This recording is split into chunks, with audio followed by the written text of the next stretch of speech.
Hey, how are you? Bam, Pretty we're good. live. Listen. Oh, wait. Wow, we have Twitter issues. Did I get kicked off of Twitter? This is the second day in a row where they won't let me go live on Twitter. If you are just sitting around on your ass collecting government checks, it's time to stop and get a job at barbelljobs.com. There's a job for everyone who's not a piece of shit and willing to do their part to make the country and the world a better place. Get off your butt today. Stop eating added sugar and refined carbohydrates. Get a job at barbelljobs.com. Thank you, barbelljobs.com, for sending shitloads of cash to my account so I can continue to do this amazing podcast. Thank you. Bye. Hi, Snorri. Hey, how are you? Good morning. I've never done the sponsorship at the beginning of the show. Those guys are such great sponsors. They're just like, hey, here's some money. We love your podcast. But I was like, maybe I should try to do one in the beginning. Yeah. Just like. Must be something in it since everyone else does it. So might be onto something. Yes. I speaking of being onto something, I made a post. I was watching your podcast that you did with a gentleman named Justin last night from a couple months back. Yeah.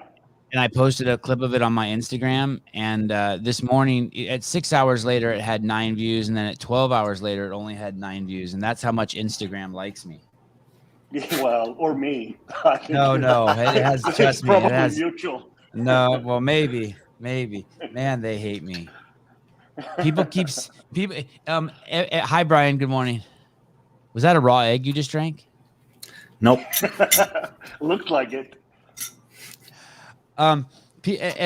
Literally every day someone sends. So if you try to follow me on Instagram, Instagram will send you a message saying, hey, this guy's full of shit. Are you sure you want to follow him?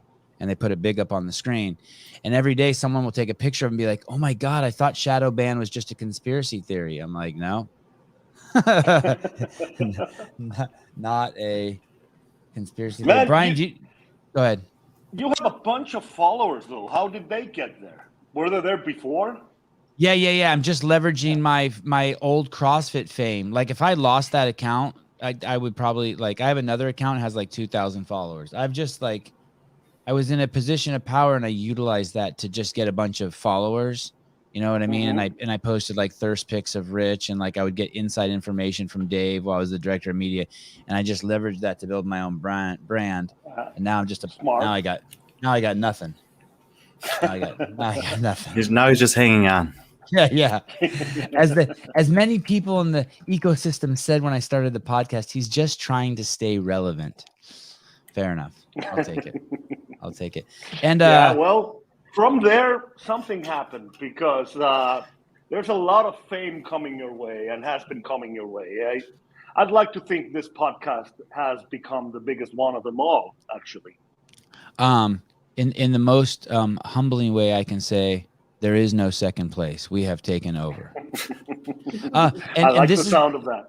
This is if you get out of line, Caleb works for the Air Force, and he will come over on a jet and get you. But in the meantime, he's just going to run the back end. Snorri, do you roll the R's in your name? Like if I was Icelandic, would I say Snorri? Yeah, you would even roll them harder. You have to go full blown on it. Snorri. Yeah, it's like Snorri. The pronunciation is like it's got 19 R's in there, not 2. You actually start rolling them even in the first syllable. You're already rolling. Snorri. Yeah. Snorri. It's all about the R.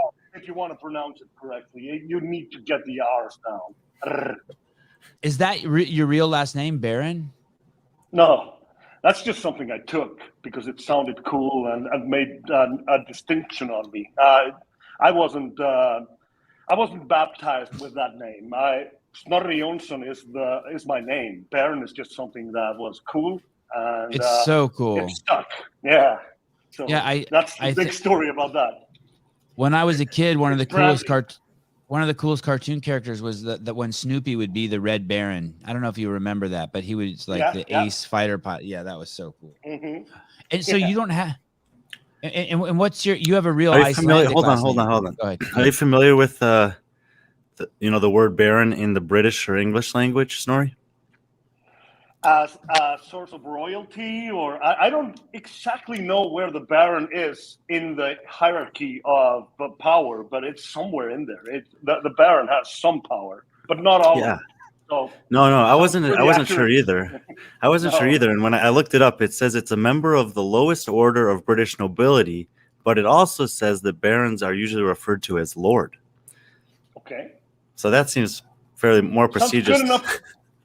I mean, being Snorri King or something was maybe a bit too much. So Baron was just right, I think. One of our sponsors for the for Wadapalooza, our only sponsor for Wadapalooza, is a guy named Liver King. Are you familiar with him? Yeah. I just because you guys mentioned him, I checked him out. He's a pretty awesome guy. Yeah, he's a savage. So I was friends with him, and speaking of giving just horrible advice to someone, I was friends with him, and we talked a bit, and he sent me some videos that he made. He goes, "Hey, I'm thinking about getting on Instagram and start promoting these supplements," and that's how I found him, because I was taking those supplements, and they were fantastic. They really changed my life. When you're on the carnivore diet, if you're a strict carnivore diet, then you take those pills and you're not eating organ meat, and then you take those pills, you'll notice a huge difference. My hands and feet stopped getting cold. My heart felt better. But anyway, so he sent me some videos, and I'm like, hey, dude, those videos are too extreme. No one's going to be able to relate to that. You need to make shit that's more relatable. He went the exact opposite way. He made the most extreme shit you could imagine, and his shit is blowing up. He put on like 800,000 followers in 2 months. I'm like, okay, don't listen to me. The fuck. But it doesn't surprise me at all. I mean, it's entertainment as well. People just want to be entertained, and he's doing just that. And his diet's accessible. So whether you see him and all those chains and the stuff he does, that might not be immediately accessible, but he's like, hey, here's some raw meat, and like, this is what I eat. And it's like, wow, yeah. And I can't tell you how many people I know who started eating raw meat because of this guy. And only raw meat and some supplements, pills. I don't think he even takes the supplements. That's what's one of the things that's so great about him. He's like, hey, you shouldn't take my pills, basically, unless you're a pussy and can't eat raw meat. And I'm like, well, I fit in that category. I'm a pussy and I can't eat raw meat. I mean, because he's eating raw organs too. Organs, mostly organs. Most people can maybe stomach the meat, but to stomach the raw organs that's a different level for me. Cock and balls, heart, brain. This guy will just eats it all. Raw eggs, the whole. Did you see the video? You don't have to go far back in history where everyone needed to do this just to survive. So it's not that far back that this was the way of life. That's a really good point. That's a really good point. Some of your athletes one was thinking it's disgusting back then. It's just what they needed to survive. So I don't even think it's disgusting. It's just that when's the last time you had liver, Snorri? A while back, but liver is not that uncommon over here in Iceland. It's a part of the cuisine. So but it's not raw, of course. Do you like it? No, I hate it. But me too. I just want some tenderloin or ribeyes or stuff like that, and I want it off the barbecue, not raw. And right, and can you eat just about anything? Yeah, I'm as you can tell, I like food. Yeah, me too. It's like I can really distinguish. I can eat anything, and then except this one thing that this guy wants me to eat: liver. Yeah, you just can't eat it. If I smell it, I'm just like. But I take his pills and I'm good. He just shoves it into a pill for me.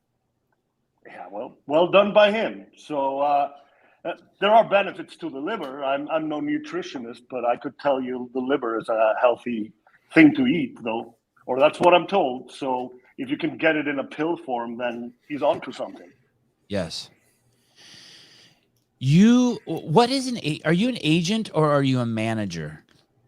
I don't know the difference. I never received the handbook. It's I'm just someone that works very closely with athletes and try to utilize my skills to make their life a bit easier. So that's in a nutshell what I strive to be.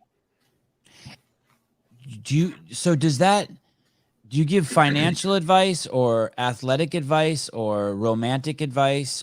Or, I mean, do you do, Yeah, well, I mean, I'm those, known to do some pimping for my for my athletes. So yeah, romantic advice is definitely something I give, but so, I'm mainly on the side of building an image, helping to build social media like you're doing for the Liver King, and finding sponsors, finding what's the essence of that person, what's the essence of the brand, how do they work together, how is that a successful relationship that can be a financial one as well.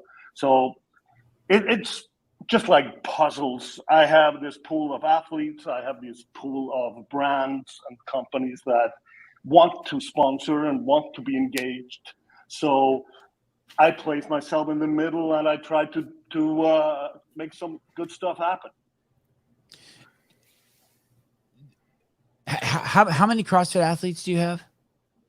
Currently, as active relationships, it's 10, but then Wow. there are about 20 others that I'm involved with in some way, shape, or form.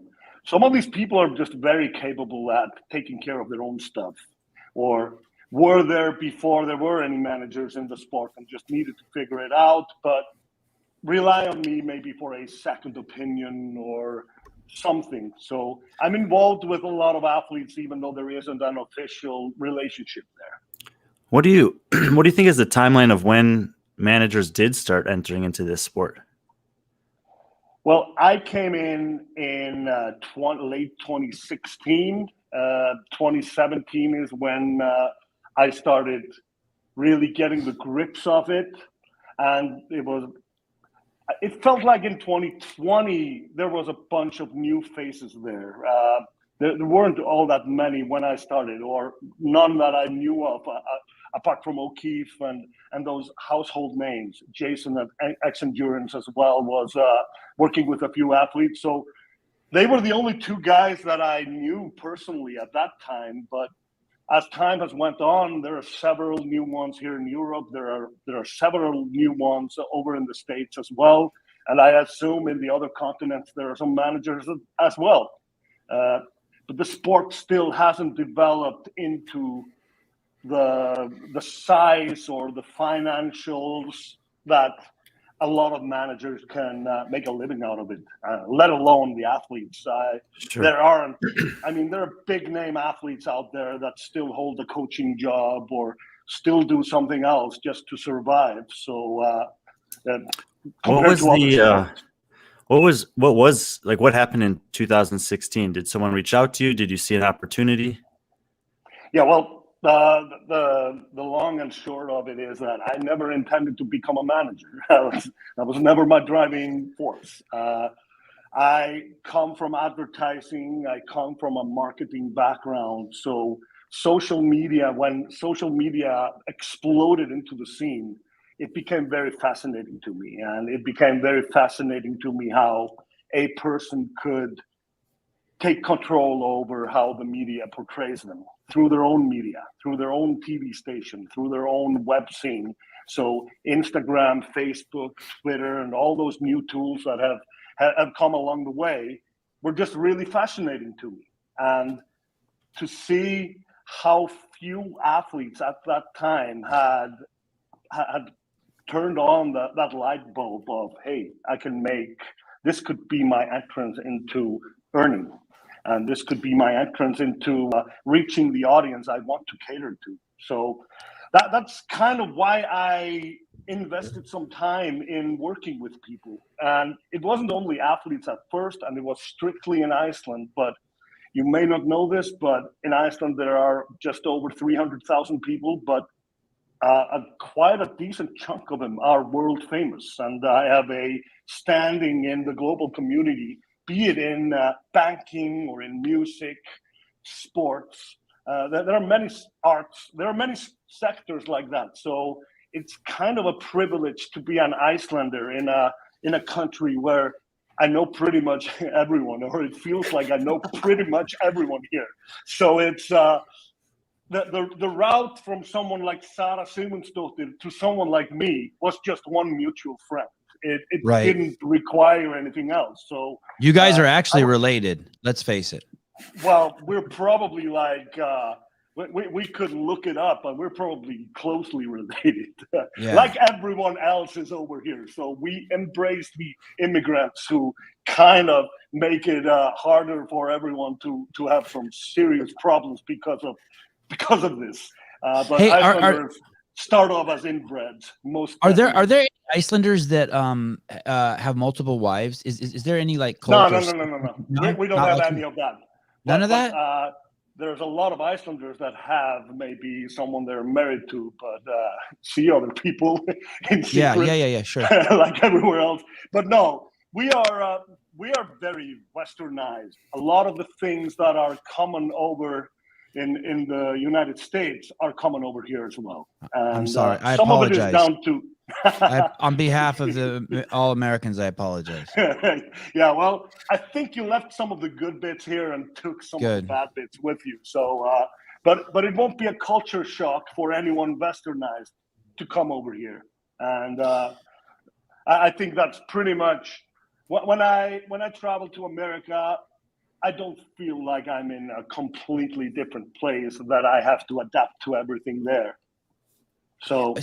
I saw that Sarah was the 4th person in Iceland to reach 1 million followers on Instagram. I don't think that's correct. I think she was. No, it may be the 4th person, but she's the. Okay, you want to say 3rd? Right I can now. just change it. I can change it in my notes. Change it to 3rd. Yeah, let's get it up there. But I'm not accurate on it. We write that. And it's not really important either. But what's fascinating about that? At first, I was like, yeah, I've seen a bunch of people with 1 million, but then you think, but there's only 300,000 people in our country. Like you said, you contextualize it. It's really amazing. And for the longest time, the Icelandic CrossFit athletes weren't really that commonly known in Iceland. It was the statistics over here were maybe 20 affiliates. Maybe like 6,000 Icelanders doing CrossFit. That's 2% of the nation. So that's quite an impressive statistic. Yes. The rest didn't really know what it was and had no interest in it. The media wasn't really covering CrossFit that much or the athletes or anything they were doing. We knew Annie because Annie is it's a name that stands out in a crowd. It's not like a very common name in Iceland. Usually a woman would be named Anna, not Annie. So and she also just her looks are iconic. So we did know Annie, but for the longest part, I think many Icelanders weren't really sure who was Katrin and who was Sarah and who else. I mean, BKG, really good CrossFitter, but no one really knew who he was until maybe 3 years ago, apart from the people in his box and in his town and the CrossFit people. So this has all changed now. These girls and these people are national celebrities over here, just like they are celebrities in many other places. And have you been a part of that?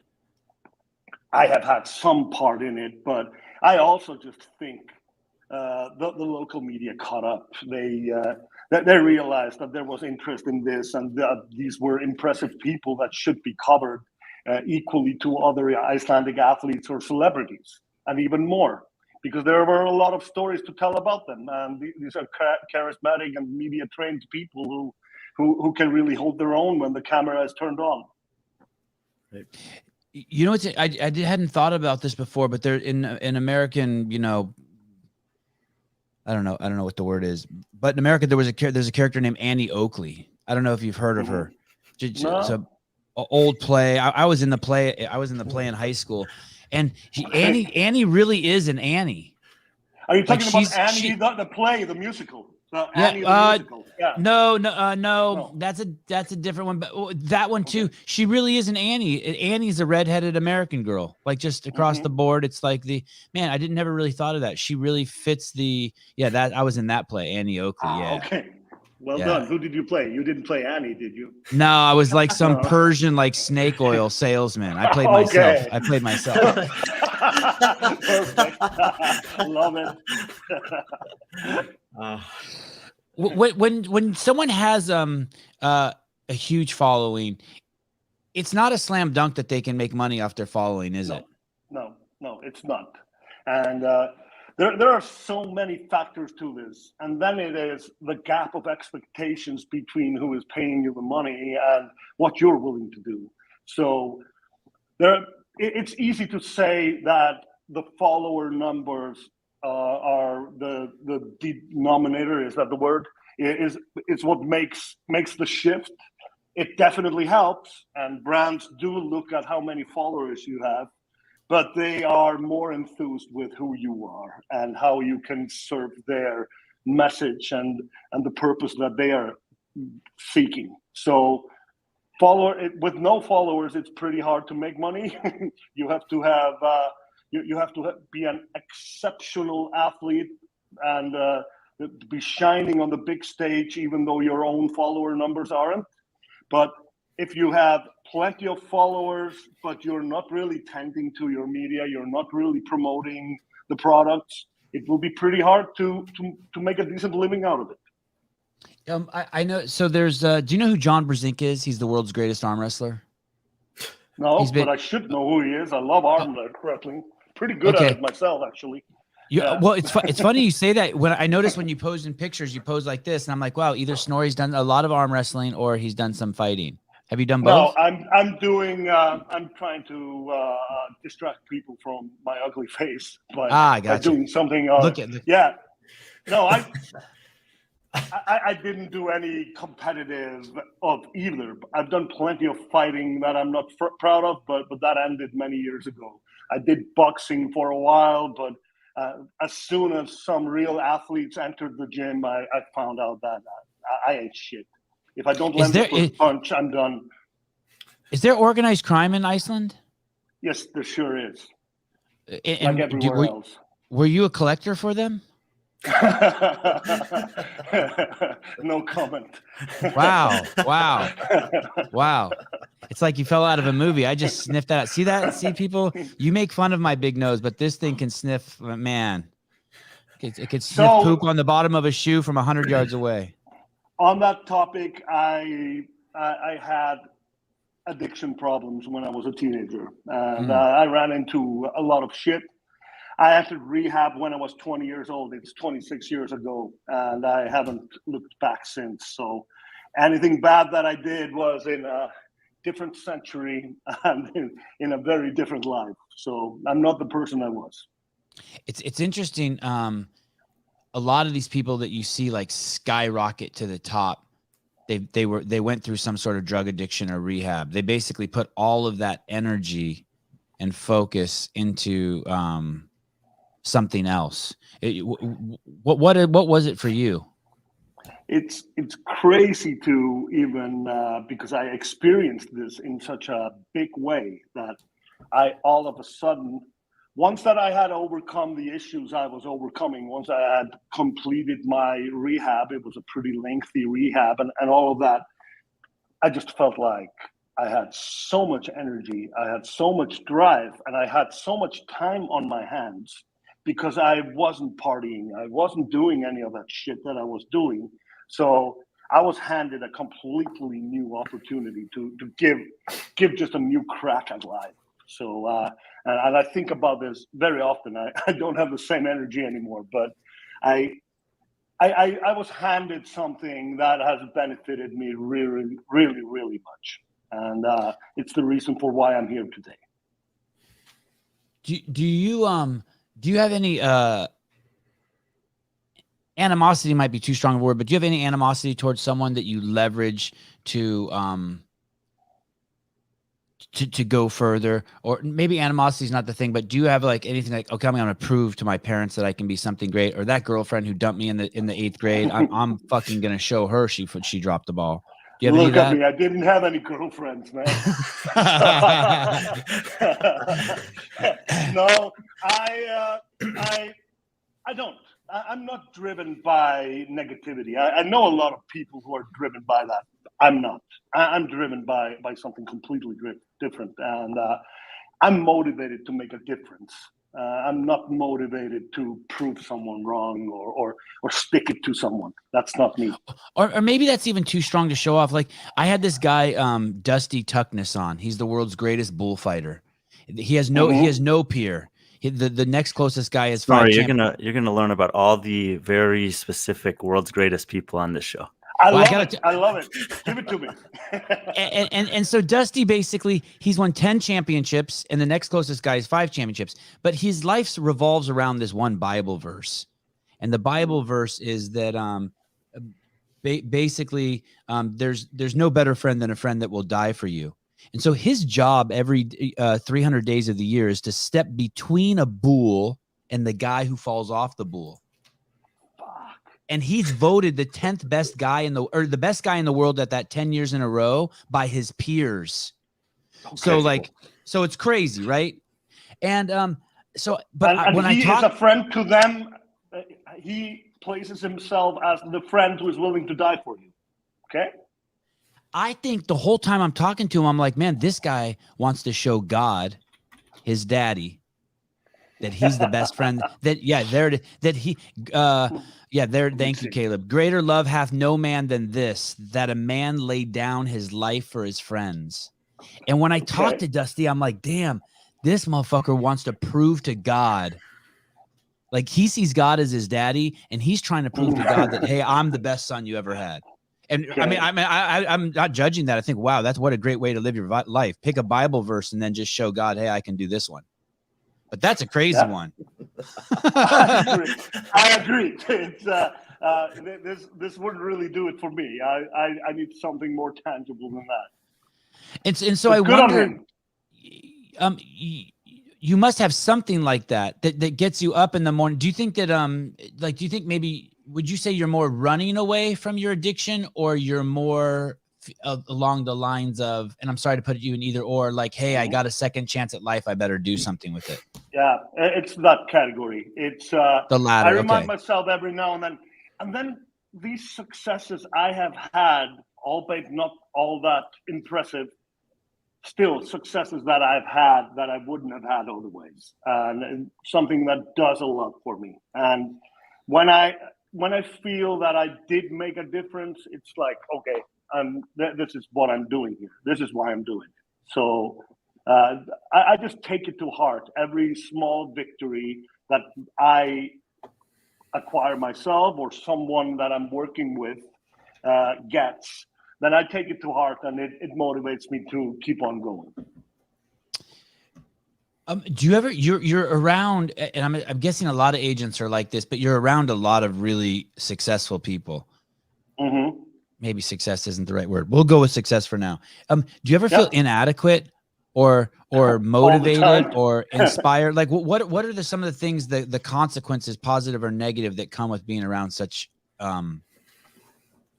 high skill, high level people? Yeah, people who are just really pushing. I'm yet to meet the person that is just completely great at everything. That I see them channel all of their energy into something that they become absolutely monsters at, but they still leave open spaces somewhere else, usually in an area where I am pretty good. So I am yet to find myself completely out of the league.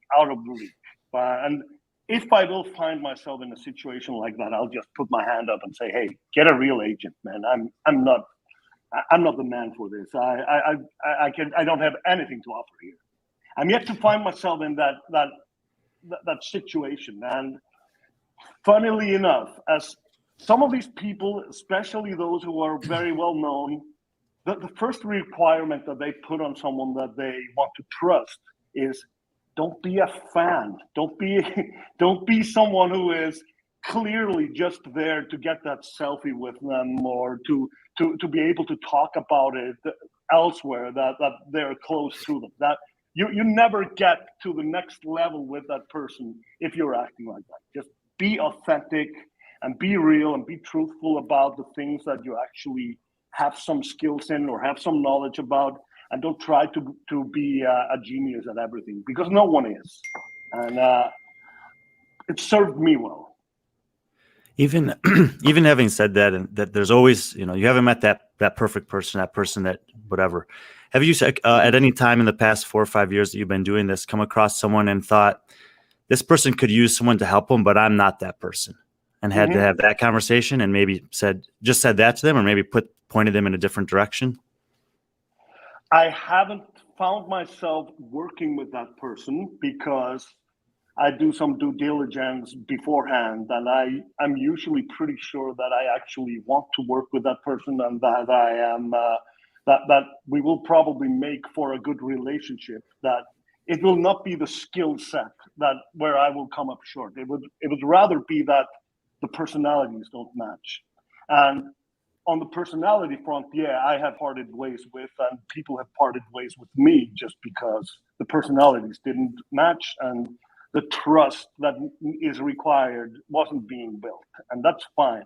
But I wouldn't offer my services to someone that I feel that I couldn't work with. And there are definitely people out there that I see that I think to myself, I probably wouldn't add anything to that person. Sure. At this point, is it more common for you to reach out to a person of prestige, or for them to seek you guys out? It's 50-50, but this is the beauty of CrossFit, which is it's such a small pool still. So everyone is acquainted. I wouldn't say everyone knows each other, but everyone has heard of each other, especially at the elite level. And there is professional courtesy for the most part shown. There hasn't been a lot of like interaction between the agents where there is a fight for an athlete or something. It is still in a place where there's plenty of athletes who don't have an agent, and most of us who are working on that front, we are stocked up as is. So it requires some bringing on a new athlete. It requires something special to happen, because all of us, the way it looks to me, already have the roster filled up. Yeah, you're short on podcasts, though. I noticed. I was looking at your list of podcasts that you represent. You're very short on that. You should look into that and fill that section up a little bit. Why do you think I'm here, man? Working on it. So Snorri, as that like roster fills up, or maybe before that even, like, what do you think is a reasonable number of CrossFit athletes for one person or one company to manage? Okay, this is a good question. What I look at first is the roster must be is symbiotic, the right word for it. They need to be able to coexist. They can't be people who despise each other or are such big competitors that it will be a really hard time being the manager for them. So your roster is a family? So it's a family, the roster? In a way, it's I wouldn't say family, but there are no ill wills there anywhere. There's no one there that is absolutely disgusted by the next person. And, you couldn't have Trump and Biden both. You couldn't represent both of them. Exactly. Okay. And I'm really mindful of this, because this is also there. Some of them are fighting for the same meals, So there's a brand that comes in that wants to sponsor a athlete, and if I have too many people that fit the bill, I'm letting someone down by diverting the deal to someone else. So therefore, 10 is just a beautiful number to me. And as things stand, I spend more time with Sarah than anyone else. She's the first CrossFit relationship that I formed. She is way more to me than just an athlete that I manage. We're close friends, and we engage a lot. So all the other females that come on board know that I am very close with Sarah. So if they see her as someone that they want to, then that wouldn't work, So, and therefore, I've been very mindful of how the roster is created. And BK, you work very closely with BKG also, right? Yes, I do. this is a little shallow. The conversation is going well. I apologize for taking it in this direction. So no one's surprised. When you get a guy, going back to your last name, Baron, when you get a guy like Bjorgvin, so I think, I'm speaking for myself, when someone has a name that's hard to say, you avoid talking to them. Like, you know, like you and I could be at a sporting event. We're in a box. Some rich guy gets a box. We're all in there. And I like you, but I just can't say your fucking name. And like, I want to talk to you, but like, I just can't say Bjorgvin. So I just avoid you. And like, if you could have a name like Sevon, and no one wants to try to say that either. I mean, this guy is a Bjorgvin Carl Gudmundsson. He's a specimen. He is, there's no need for him not to be in the million, the million place. He's nice. He's easygoing. You can talk dick pics with him, politics with him, health. He'll go anywhere. We had him on the podcast. The guy's like, there's no coward in him. Yeah, you can tell there. Yeah, he's a cool dude. Yeah. You drive cross country with him in that's the worst picture ever taken of him, though. Let's make that clear. I mean, I would drive cross country with him in a second, and I wouldn't say that about a lot of people. I'd much rather be by myself. Yeah. But what about his name, Bjorgvin? Like, is he toast? You started off by saying BKG, which is what we have pushed, which is to make it easier for lazy people who don't want to roll R's and attempt something adventurous when they speak. It is adventurous. So BK or BKG is what he is commonly referred to by the media, by his which peers. is beautiful. Yeah, which is beautiful, BKG. It isn't his name, though, but he will respond to it. If you say, hey, BK, even though an Icelander would say that, he will just respond to it. He is just accustomed to it. But you're damn right, he should be bigger, and he should be more popular, and he should be all of those things that you listed. But some of that is down to himself. He is an easygoing guy. He isn't driven by fame. He isn't driven by being that all-out person, all-out social media personality. He couldn't give less of a shit about it. He just wants to train. He has a pretty good life where he lives. He has a hot girlfriend. He has a hot girlfriend. He's the king of his town, and he's got a lot of friends, and he's got the life that he strived for. That's one of the things. His goals are primarily athletic and sporting. His goals aren't trying to catch more of the fame. So is BKG a plan because you were aware of that? You're like, hey, Bjorgvin's tough. We got to help these. We got these numbnuts in America are never going to say it. Yeah. Well, BKG was started by another Snorri, a common friend of ours, who was doing his utmost to make him a social media star and was filming him a lot. He's a really good friend of ours, and he is the one that spotted that name, that spotted that he needed an Americanized abbreviation so that people would identify him more. So I cannot take credit for that, but this was one of the first things that I spotted. Okay, let's run with that. Let's make that something that he will be commonly known as. And the cool, I don't know if you want to, how much longer you want to talk about BKG, but the really cool thing about him, two more episodes back to back, just 3 hours. Yeah, let's do it. I think one of the best things about him, and in that Instagram post that we were scrolling through, you could see his statistics at the games, 7 consecutive years in the top 8, like that, and that is not easy to do. And you see so many athletes who rise up into that category and then drop off out of there for a year or two. You don't see anything from them. Maybe they come back. Maybe they never come back. But the consistency that he's been able to do, elite level performances is very rare. And I think he's, if for people who are striving to have a long career in this sport, you should study the way he's gone about that, because there have been times that he's had to turn down major competitions. The first time that Rogue was a live invitational, he turned that down to focus on the games. And you were already working with him and knowing him then.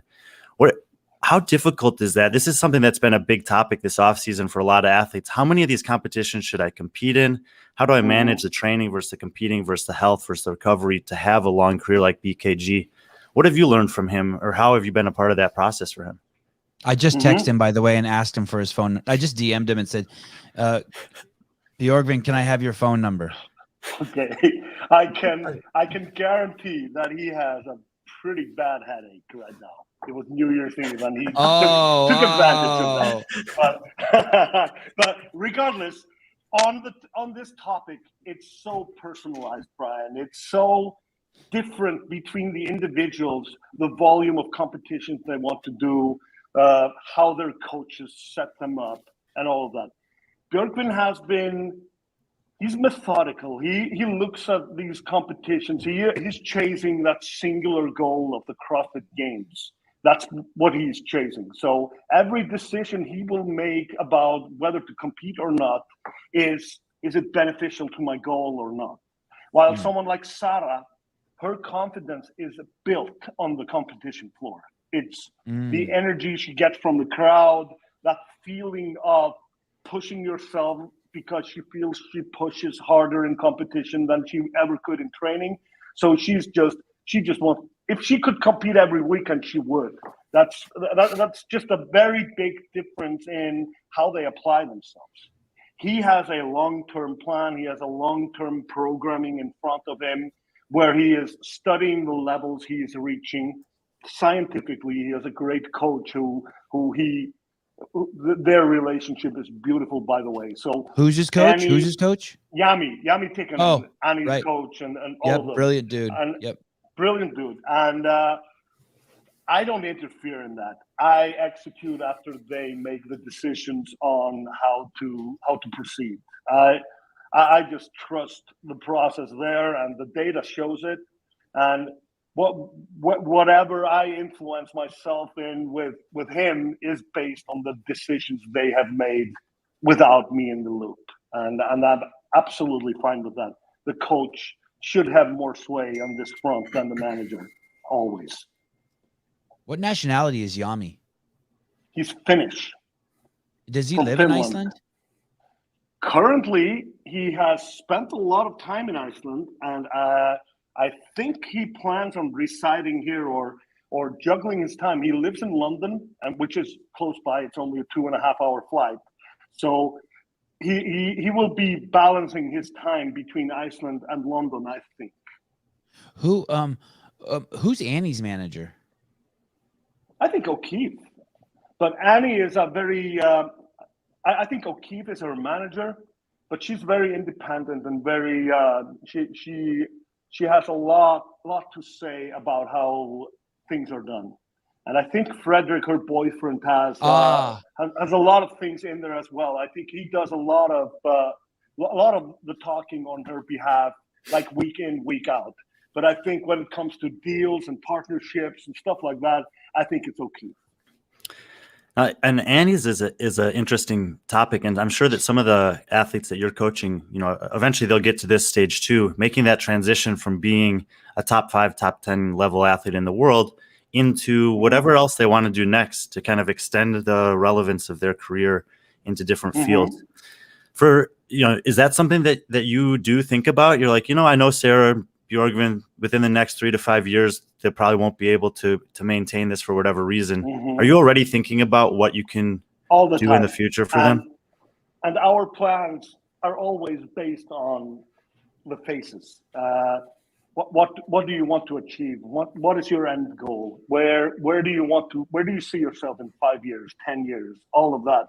We're striving towards that. We're not just looking at maximizing the impact of each contract and then just fuck off if you don't want to sponsor me anymore. I'll just jump to another brand. We're not there. So I have a pretty clear idea on what both Sarah and BKG intend to do once their careers are over. So all of that can change, but I know what they're thinking at least. I'm trying to think of who's a super duper successful transitioned athlete. Like what's that look like? Is that like a Charles Barkley or Shaquille O'Neal? Like basically you have to go to TV, or like what do they like? What does that look like? What other options are there for athletes? A lot of them just transition into something completely different. I think on the CrossFit front, Jason Khalipa looks like he's pretty successful. Right. Rich Froning definitely is a success story. Right. Matt Fraser sure looks like he is about to become a massive success story outside Right. of the competition floor. So Right. it's a young sport, so we don't really have too many of those stories in front of us. But sporting wise, entering a business of some sort which maximizes what you have created image-wise as an athlete is very relevant. Be it a training program or a supplements brand or a clothing brand or whatever. Then some of those athletes have already become involved with brands, already have some ownership in the brands that they are representing, and there might be like a golden parachute out of that when they want to cash in on it. So that's one of the things that I look at. Is there an investment possibility here as well as a sponsorship possibility? So there's a lot of options, and it's the beautiful thing about CrossFit that isn't really in many of the other sports that I have studied. Still such a young sport. There's still so much room for creative dealings and for opening new pathways. While in MMA, where I dabbled a little bit, it's all nailed shut already. And in it is soccer, really. pretty much. I hear bad shit about MMA in the behind the scenes, the managers, the agents. Like everyone I've met seems nice as shit, but man, I hear some crazy stories. Is I've heard them too. Is it more cutthroat than CrossFit? A lot more. It's a lot more primal sport. It's got a lot more primal people in it as well. I love that. You know, the level of education and backgrounds is different. Most don't want to be punched in the face for a living. They do it out of something else, or they started in it out of necessity. And wow, the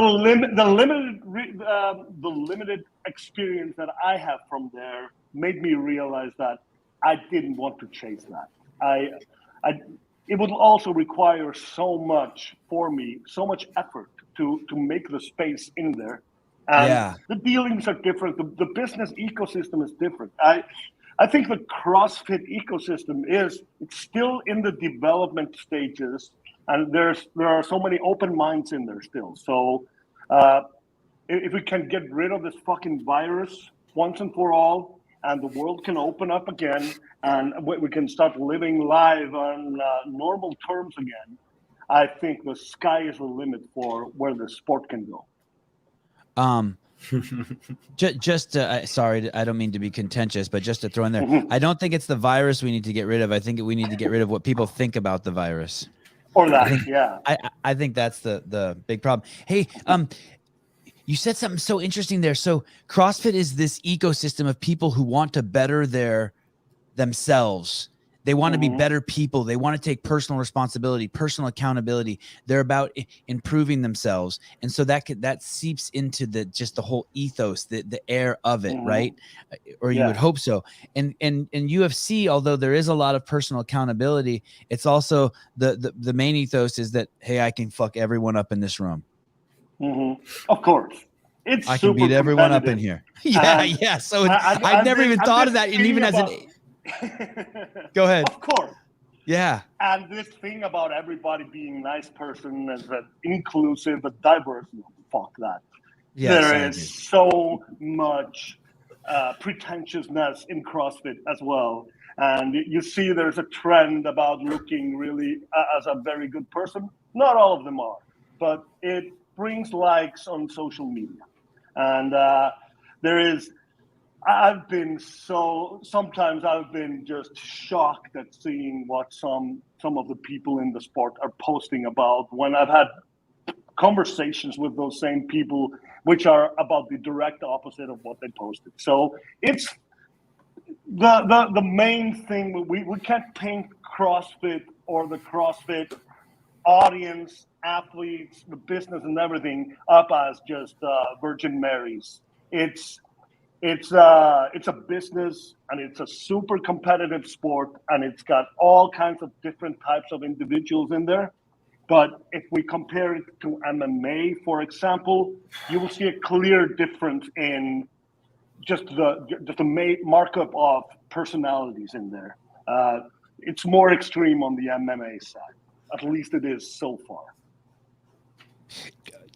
Do you know who Jordan Peterson is? I sure do. Yes. And do you know who Kimbo Slice is? Oh yeah, love Kimbo or loved him. Yeah. I was thinking. I was thinking today that they both got their fame in identical branding ways. I don't know if branding's the right word. You can help me out with the verbiage. But basically, Jordan Peterson was in a street fight. He was in front of his college. He was accosted by a bunch of people who basically called him a homophobe and all of these things because he refused to use the pronouns they wanted. And he very logically explained to them that it has nothing to do with being a homophobe or not homophobe. It's about the thought police. I'm very sympathetic to everyone's struggles in life. I have no problem with dick on dick, but you can't force this on people, or vagina on vagina. Sorry, I don't mean to be sexist. You can't force this on people and he explained very logically why you can't force it on people, because it's a slippery slope to other bad stuff. Next thing you know, we'll be killing Jews. Yeah. And he won the fight. He beat the fuck out of him. A whole fucking angry mob of fucking nose pierced, fucking redheaded, dyed colored hair. He whooped their ass on the street, and he stood up for himself against them. And Kimbo Slice did the same thing.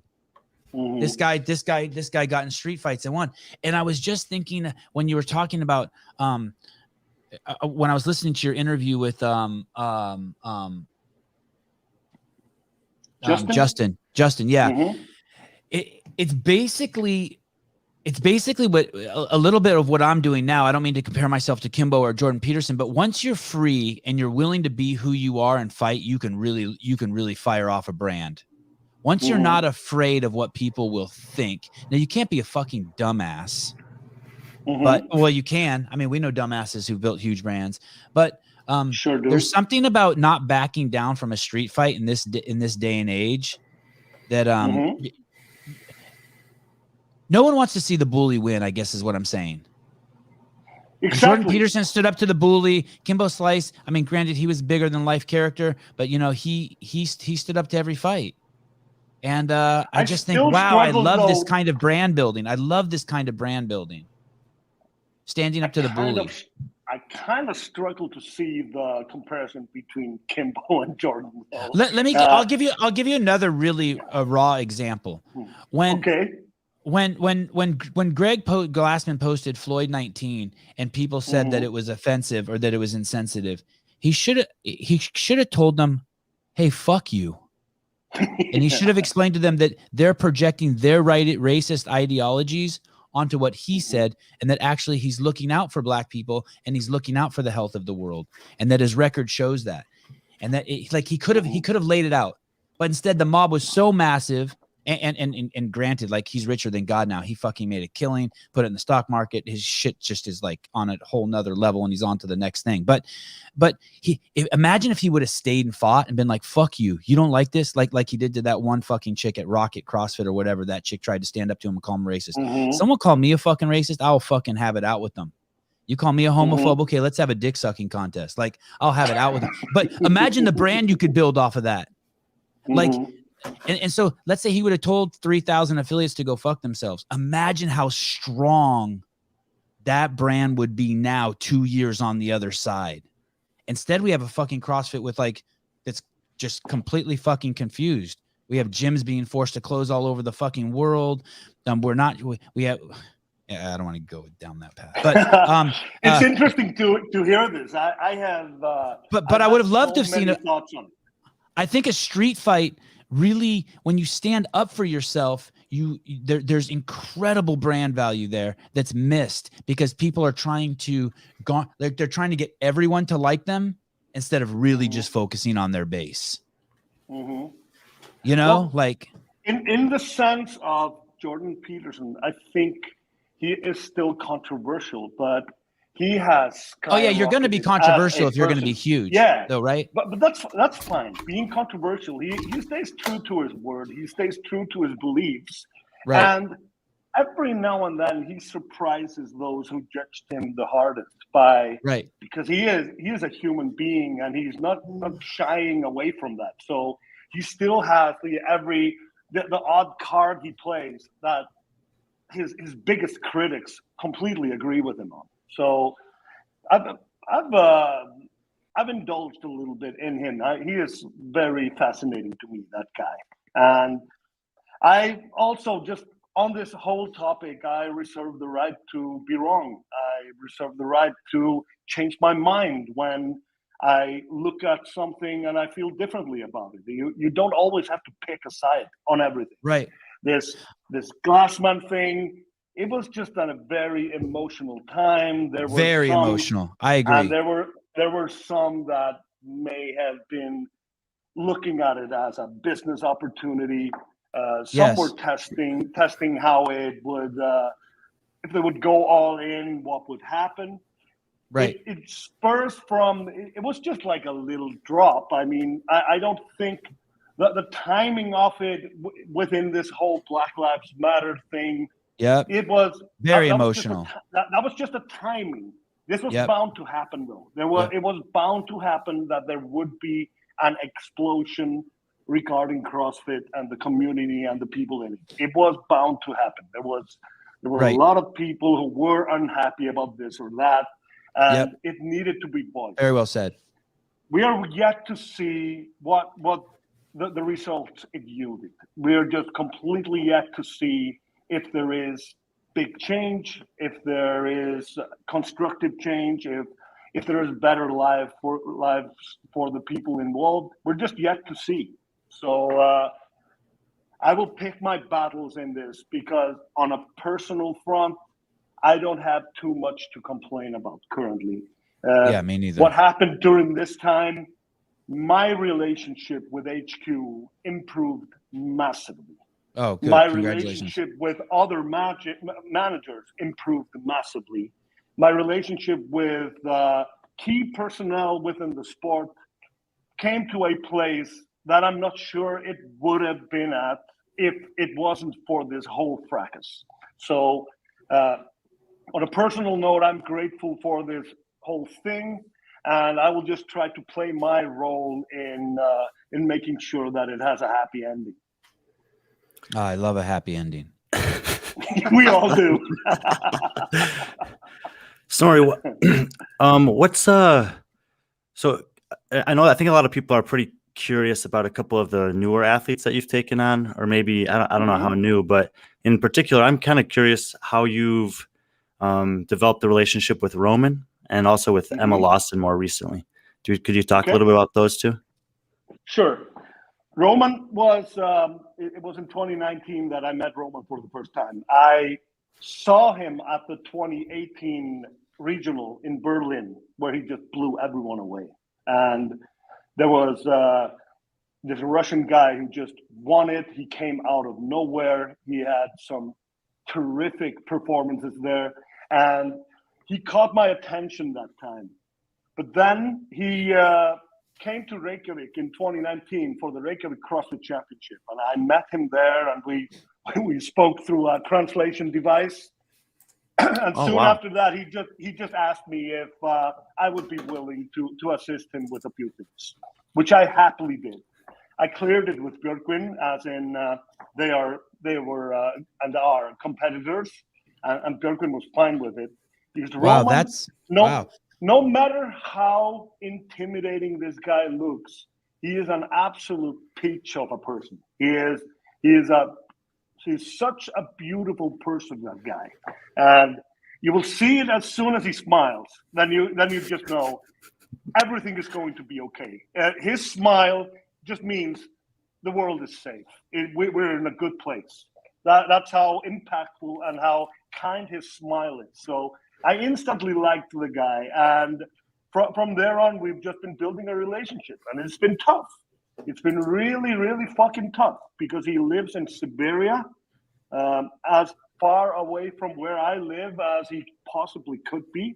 Russia is so huge. So Iceland to Moscow isn't really all that far, but Iceland to Irkutsk His town, that's Wait, what's the name of his fucking town? far. What's the name of his town? Irkutsk. IRKUTKS something. I fucked up the spelling, but if you, no, if I you got started it. on the right note. Yes, It's by yes. Lake Baikal. It's the biggest freshwater lake in the world. And Oh, wow. Wow. he has a beautiful life over there. That's one of the misconceptions. And what I'm leading at is his whole visa thing. He just lives. He's a coach in his box. I like to spread the rumor that he's part of the Chechnyan army. That's not true. Yeah, well, there have been a lot of rumors, and I'm happy to quash all of them because there isn't anything like that on his resume.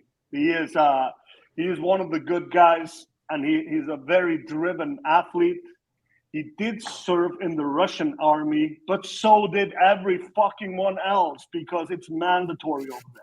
So he joined the army at 18 years old, I think, and he was there for a year and a half, and mostly in an athletic capacity because they realized what a freak of an athlete he was. So those things, he has never seen any combat or anything even close to that. I can't even get his hometown and where I'm at on the same map. No, He's that far away. Yeah. Holy shit, he's far away. It feels like he's just far away from everything. It's like he lives in this one spot in the world, which is far away from literally everything else. But Roman is a great guy. I can't emphasize that enough. He is his mental strength, him staying motivated through all the shit that's thrown at him is admirable and inspirational for everyone. And Roman, whenever he is in competition or whenever he is around the other athletes, you can just see they all respect him and they all like him. He's a threat on the competition floor, but he is someone that they all genuinely like. Everyone acknowledges that this guy is a good guy. He could drive to North Korea. Did you see that on the map? Like he could vacation. He could vacation in North Korea. Trust me, he can't. Even North Korea is fucking far away. If you start looking at the miles it takes, it's like a 7-day drive or something. So I've heard you say that basically the reason why they won't let him out of the country is the same thing that they've been saying for the last 50 years. That you know, because I had relatives over there also, not in Siberia but in the USSR, that they're afraid you won't come back, and that's been a big thing. Exactly. Like they think you're going to what's that called, defect. But here's the thing. I mean, first of all, what a crazy world to live in. That's basically caging humans like animals when you talk like that. It's fucking insanity talk. But Russia hasn't had an increase in population in 21 years. They're stuck at 145 million. That means that either people aren't fucking there or people are leaving or both. Yeah. Probably so both. So something's happening. Or maybe it's like one of those guests that like Joe Rogan has, like, who talks about the sperm count just pure plummet. Maybe it's something like that, but something's happening over there. I think they actually had a population decline a couple years ago. They can't even hold their population. None of that is Roman's fault because no, I agree. No, I'm not sorry. I don't mean to justify it. But yeah, but the protocol is this: you have to prove a legitimate reason for why you have to go to the United States. That's the first thing. Then you have to, once you have acquired this proof, in his case, qualifying for the CrossFit Games, he has to apply for an interview at the U.S. Embassy. And it's not like there are U.S. embassies all over. He has to travel for like forever to find an embassy that is willing to grant him that interview. And it's not like you get an interview the day after. It can take weeks, months. And once you have secured that interview, you show up there and you have to prove your case and you have to talk them through why it is imperative for you to be granted the chance to enter the United States. And for the last 4 times he has qualified every year since 2018. The first time in 2018, he tried this himself. He didn't really have any backing. He didn't have the experience. He didn't really know. So even though he landed the interview, he didn't really know how to play this instrument that he needed to play in order to increase his chances. He didn't have a write-up from CrossFit stating that he was a person of importance and all of that. So that fell flat. 2019, he was qualifying for the second time. He had a little bit more with him to the interview, but still they denied him. 2020, no games. So he participated in the online games and he finished in 13th place. Then 2021, he didn't qualify through the semifinal. He had to do the online or the last chance qualifier.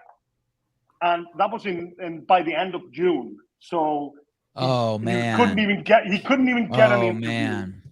Even though at that point in time he had so much behind him. He had Eric Rosa filling out paperwork for him. He had multiple sponsors. He had fellow athletes. He had so much documentation proving that he was important for the growth of the sport. He was a important person from every single angle needed.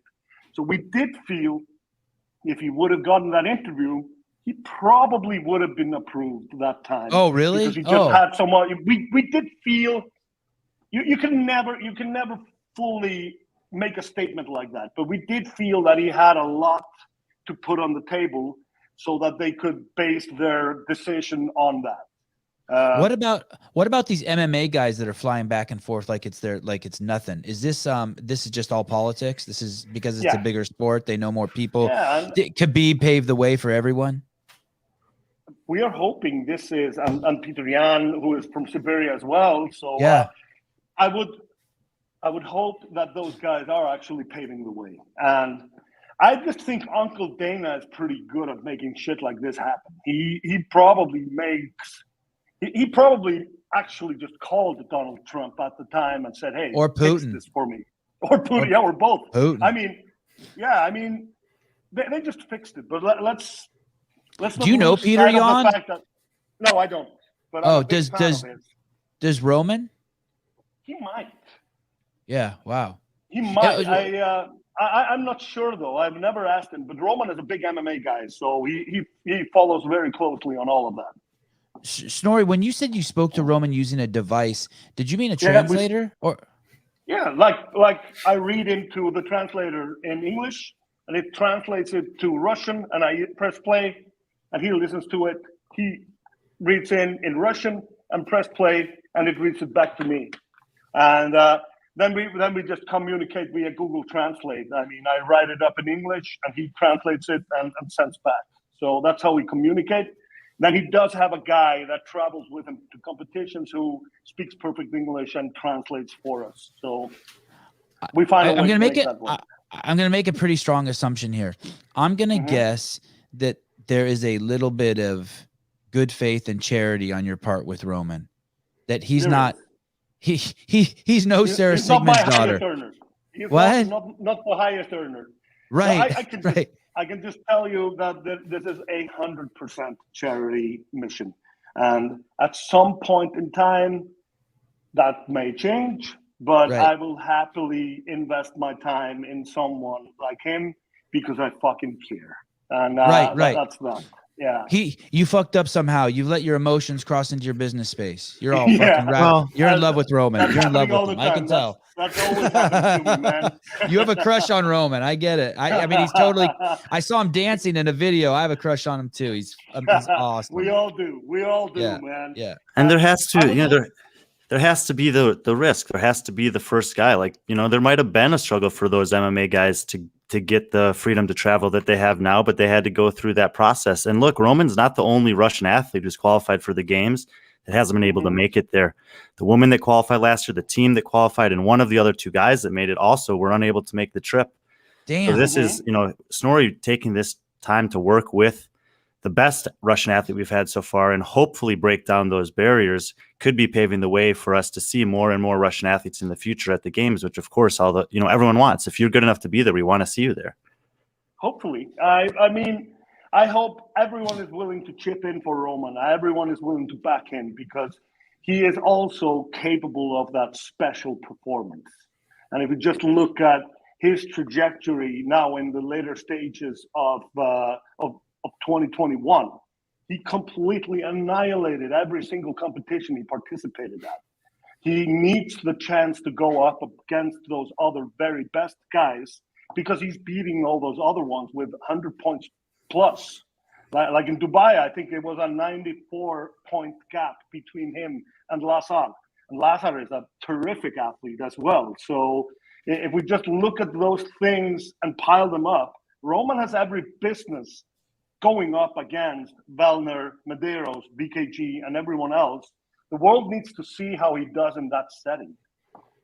Well, we did see it in 2019, and he held his own. He was right up there, 100 points ahead of PKG, 9 points behind Vellner, 40 behind Fikowski, and these are the best guys in the world. So, yep. He definitely has a strong case. It's great to hear. The thing that really made me happy was that you said that there are a lot of athletes that also are supportive of him being there. And you know this as well as anyone, that the athletes want that. They want the best people to be able to show up and compete. And it's really cool when it happens to be people from all over the world. So that's why I think that having Ricky back, hopefully in the competitive mix, having a guy like Roman at the games, like these would be huge things for the sport. So you're saying he wouldn't defect, by the way. You're saying he wouldn't defect. He's going to come here and he's going to fly back home with his first place prize money and get back to work. Exactly. And he has a settled life where he lives. They have a baby on the way. He has a wife. They've got 2 dogs. They have backyard barbecues. They have loads of friends over there. Their life is just a really cool life. And he has no reason to want to abandon it. He just wants to be able to travel freely and use his skills to make money and to make a name for himself. Have you been there? No, but I clearly intend to, and I know I'm very welcome over there. So it's definitely something I plan on doing. They may or may not actually have backyard barbecues, but he still tells Snorri that because he knows that's the biggest selling point for getting him there. Well, if he stages the pictures and videos he sends me, then good on him. Well done. Snorri, do you travel a lot? Yeah, I do. I travel immensely much, and COVID, of course, put the brakes on that. But I've been traveling a lot now this fall, and I'm on my way to Miami next week. So there's a lot going on.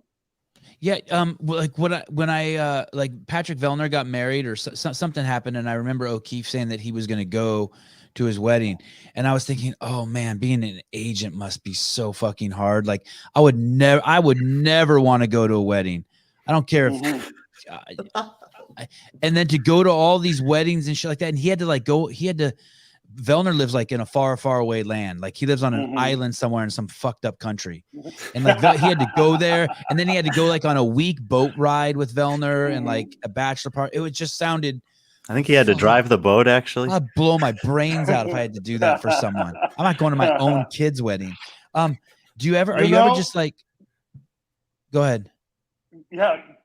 You develop feelings for these people. You become a part of their life. So yeah, when they invite you to the wedding, it's something you happily do, and it's not work. It's that's just a friend of yours inviting you to his wedding, and you feel really, really special about it and good about it, and you look forward to it. Do you have a girlfriend? I have a wife, man. You have a wife, so you can't even go to. Where is it? Yeah. So you're not even going to the wedding with like ulterior motives. You're going. You really are a friend. You're not like, okay, I'll get a bridesmaid while I'm there or something. Again, man, I faced up to that. I'm no ulterior. Yeah, look at my beautiful wife. How did I land that? So that is a beautiful woman. Congratulations. I have no ulterior motives whatsoever, man. I don't. What does she say? What is she? You don't drink? No. He's 26 years, man. I didn't know. I thought 26 years. I assumed he was on heroin or something, and that drinking he still drank. It's all relative, man. You either quit all of it or you're setting yourself up to fail. So that's a nice suit right there. Yeah, my Armani, my one and only time in Armani. I can tell you the story about how that suit ended up in the wedding some other time, but it's a very long story, and I don't want to bore you to death. Did it get destroyed? Yes, it sure did. I ripped the pants in the church. Squatting? Squatting. My whole backside blew out, man. Fucking Armani, don't buy that shit. It's crap. Hey, have you ever been into powerlifting yourself? Do you got a big old ass? Yeah, I got a big old ass, but it's 50-50 powerlifting on hamburgers. So it's but there is some power in there. I've done a lot of powerlifting, but I've never been elite at anything that has to do with athletic. I'm fairly strong, I'm fairly this, and I'm fairly that, but I'll never win a competition there. And I realized that early, and then I found out that I can be pretty good at this communication shit and all of that. Yeah, look at that, 240 kilos. Yeah, wow. I'm oh my lifting goodness. 3 times there. Yeah. What's that in pounds? That's going to be close to 600 pounds, I think. Yeah, I did 24 reps of that day. I did it 8 sets of 3. So, yeah, I can be considered fairly strong, but 530 pounds. compared to my friends over here, I'm nothing. And there are some pretty fucking strong guys over here. Yeah, you hang out with some savages. That's for sure. So anyway, Snorri, that's awesome. Thank you for sharing all that about Roman. I think there's like so many people that have the wrong ideas, like you said, a lot of rumors out there. So hopefully that can just put in perspective what you guys are doing to try to make make it possible for him to get over here. Like he deserves to have that chance. And he is receiving help from new places now that I can't really comment on, but we have increased hope because there's a new strategy that has been put in place by people in power who might actually work out. So I am silently and calmly hopeful that we will see Roman at the games this year. Well, I think everyone kind of feels that way. And then, I'd also asked you about Emma. And this is super interesting to me because when you started into this domain of helping CrossFit athletes out, they were already competing in CrossFit. Now we have this new generation of athletes coming up that are, and especially on the women's side, that are so young and already like sticking their foot in the door and saying, I'm ready to compete with some of the best girls in the world. I mean, a top 10, a couple of top 10 finishes, a couple of good events over in Dubai. Like that's nothing to think twice about for someone who's only 16 years old. So how does the perspective change for you helping an athlete or, who's so young getting into the sport? And what are the differences in terms of priorities for someone at the beginning of their career? How old is she right now, by the way, before we start? She's 16. She turned 17 in 4 days. Okay. She's 2 years younger than Mal O'Brien, for example, just for context. So it's absolutely mind-blowing how far she has come. But in Emma's case, it's her father that reaches out. He had heard some good things about me from someone that knew me. And she one of her idols is Sarah. So I assume that Sarah was the validator for me in that sense. But me and her father, we just had some really good conversations. She definitely scored high in the parents' lottery, that girl. And her parents really navigate the balance between her being still a teenager who is in high school, who needs to do teenager stuff and have a life and have friends and all of that. And then that relentless, grueling training and all of that is required to reach any of those goals. She's a fantastic kid, and I'm kind of looking for the words to describe without being irresponsible just how much potential I think she has. Because not only is she an athlete of this caliber and still in the development phases, but she also has a personality. She also has a wicked sense of humor, and she has so much to offer as a person that brands would want to be involved with, that fans will relate to and like. She has so many of those things that come naturally to Sarah, come naturally to her as well. And the two of them get along great. She has a big following already. She has a big following already. She does. Well, I think, and if you look at her social media, it's very professionally handled, and that's not my doing. That's a premeditated approach that she and her folks already had in place when I came along. Yeah, and I basically think that Rich was the impetus in the CrossFit space for people realizing that they could, leverage their competitiveness, their excellence on the floor into something off the floor. But I think now people like Emma and Mel and Emma Carey, who are coming in and doing so well, so young, they have to consider on two fronts. Like, I have to continue to train and compete well, but I need to position myself or put people around me that can help me be relevant in social media, be relevant in the sponsor game, because he's opened the door the way that Tiger Woods did or Michael Jordan did, so that you can have support from off the floor to make training, recovering, etc., the things that you need for longevity more feasible. And that's where I think, now we're at the point where people like you and O'Keefe and the other agents that have popped up become really important in terms of setting up the foundation so that career can extend for a long time. Fully agree. It's interesting. She's just a kid. And she's in a woman's world already. And it was interesting. I have some pretty strong feel. Give it to me. Yeah. There's some weird I remember being in meetings where the or on emails where the CrossFit Games crew would talk about what the teens should be wearing. And should they be wearing the same thing that the women wear because of just how much of their skin they see? And I just can't emphasize enough to people who are watching this. These are still fucking kids, man. Don't ever get that shit twisted. No. Like, a 16-year-old girl is a fucking kid. She is. And I feel so protective over it. Along the same line, the Prime Minister of the UK, Boris fucking dipshit Johnson. Yeah. He just told his country, hey, you're better off taking the injection because dieting and being healthy is too hard. I would I don't care if you say that to adults, but don't say that shit to my kids. My kids don't need anyone arguing their limitations for them. And I just feel so protective. And I see her and if you don't tell me she's 16, I just see this beautiful woman. But the second you tell me she's 16, I flash back to what a knucklehead I was when I was 16. And it's like for an agent, man, it's a whole different world, right? You have this fucking sophisticated powerhouse that is the force of nature, Sarah Sigmund's daughter. I mean, we had her on the show. It was just 2 hours of just blitzkrieg. I mean, it was nuts. She's so special. And then you have Emma Lawson, and not a dig at her, but she's a plant that she hasn't even given fruit yet. Sarah's a full-blown tree, it's just nuts. It's quite the juxtaposition of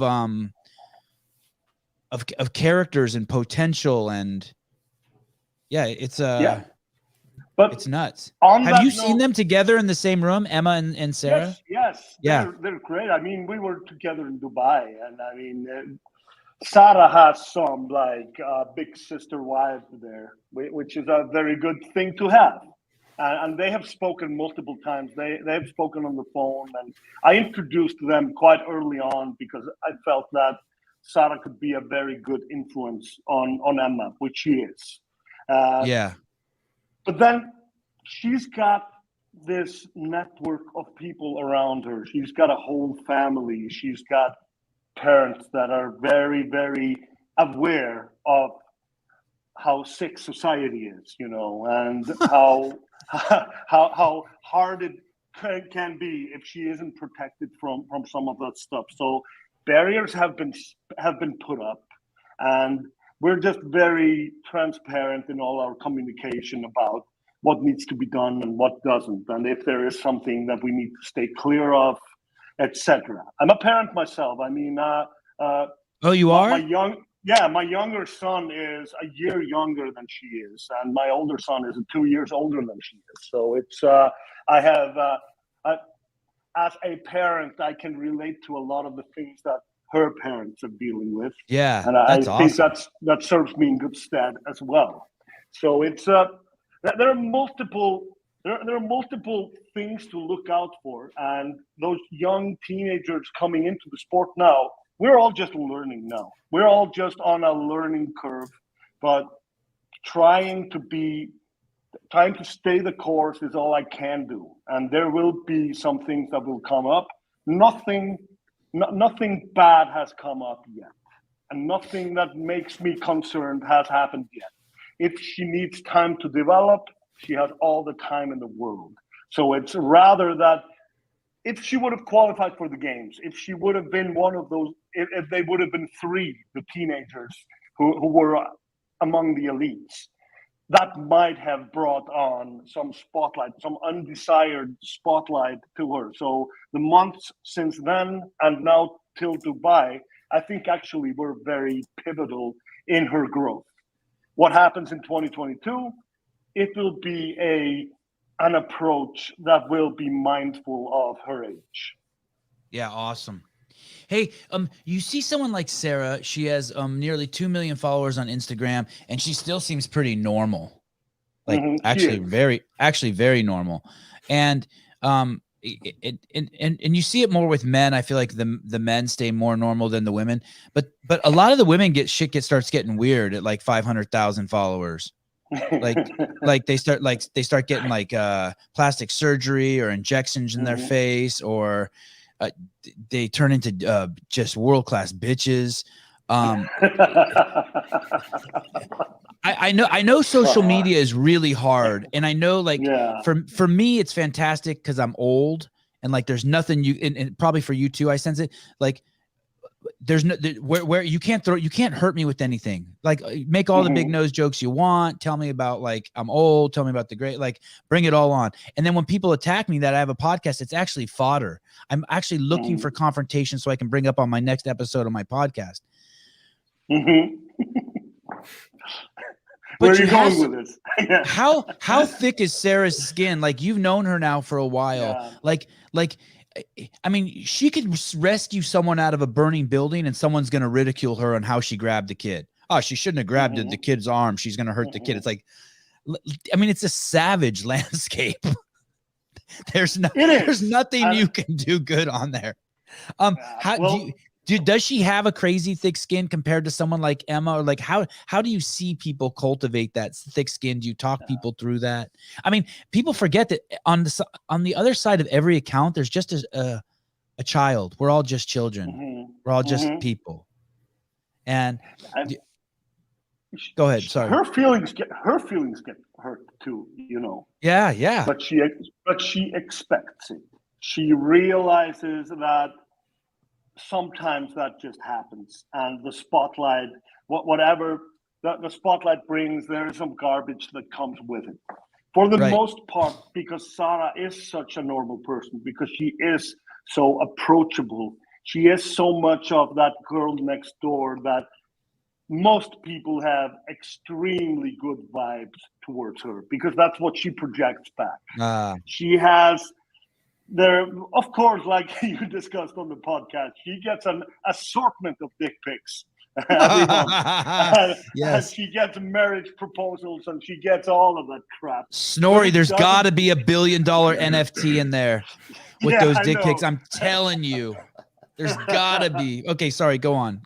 So she gets bombed with all the love affairs. Rushes it up, but you also have to realize that Sarah is a cynical person. She has so much sarcasm in her.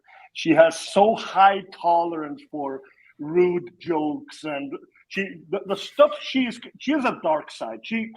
The stuff she is capable of saying as a joke, it would surprise you. But it all comes from a good place. But what I'm leading at is she can take most of those things. Sarah's the last person on earth who will be offended by something. And that's just her personality. It's not a personality she developed. She just entered this earth as a open-minded, free-spirited person who doesn't get offended and doesn't over-dramatize anything. And those things are really, really helpful when it comes to all this spotlight and all those things. She's also comfortable with the person she is. She doesn't have to act as a different person. Sarah camera turned on, camera turned off. Exactly the same person. Exactly the same. And she does want to spread joy. She wants to keep people around her with a smile on their face. But it comes from a natural place. It isn't marketing. It isn't something other than that's who she is. So the way she functions in this whole thing, she doesn't over dramatize the negatives, and she takes a lot of heart from the positives. So if someone has found the way to really navigate through this, it is Sarah. And I thought it was really interesting when you guys had her on the podcast, because you bombarded her with some questions. She was never faced with any of it. And that's exactly how she is. She was amazing. You can say some nasty shit to her that would really get a lot of people riled up, and she will just laugh it off. That's she rolled. That's to her credit. You are not going to put her in a tough spot. The last year in Sarah's life has been an absolute fucking nightmare, and there were things that were widely reported. Her injury nightmare, her dog, literally her best friend, got hit by a car and died. And there were so many things that went sideways for her. And she still maintained. She still thrived. She still did all of that stuff that she needed to do. And she was back on a competition floor 8 months post-surgery and kicking ass. Her fitness wasn't all there, but she was all there. And, dude, she set a record on her. Credit to her. What did she say on the show? She said a PR. Go ahead, Brian. Sorry. It was a post-surgery. It was a post-surgery PR, but it was a PR. She had done 95 kilos split jerk previous to the competition. Oh no, it was a run. 107.5. It was a lifetime PR for a run, 1 kilometer or 1 mile run. That's right. It was either one of those. Yeah. That's crazy. Yeah, just buckle your seat. She's coming back, and given that her body holds up, I have this theory that the whole rest of her body healed up while she was healing her knee. So I have a feeling that we're getting a Sarah who has everything set up for success now. You know what? What about this? When I going back to that guy Dusty Tuckness, the bullfighter, I had a feeling I have a feeling he's going to transcend the sport. Okay. Because he already did, because people go there. The first step has happened. People go there to watch the guy ride the bull, right? And he's been so good at protecting the cowboys that now people are going to the sport to watch him. It's like if someone went to the sport to an NBA game to watch the judge or the referee. I mean, it's just it's just weird, right? And you look at Sarah, and not that not that she's not one of the best CrossFitters who ever lived, but she's been injured, she's been out, she's had struggles, and yet she's still at the very, very top of the food chain in terms of attention. I think she can be that one person who transcends the sport, or people who aren't into CrossFit, like Tiger Woods did for golfing. I could give two shits about golfing, but he went beyond the sport, right? I mean, she's got it, right?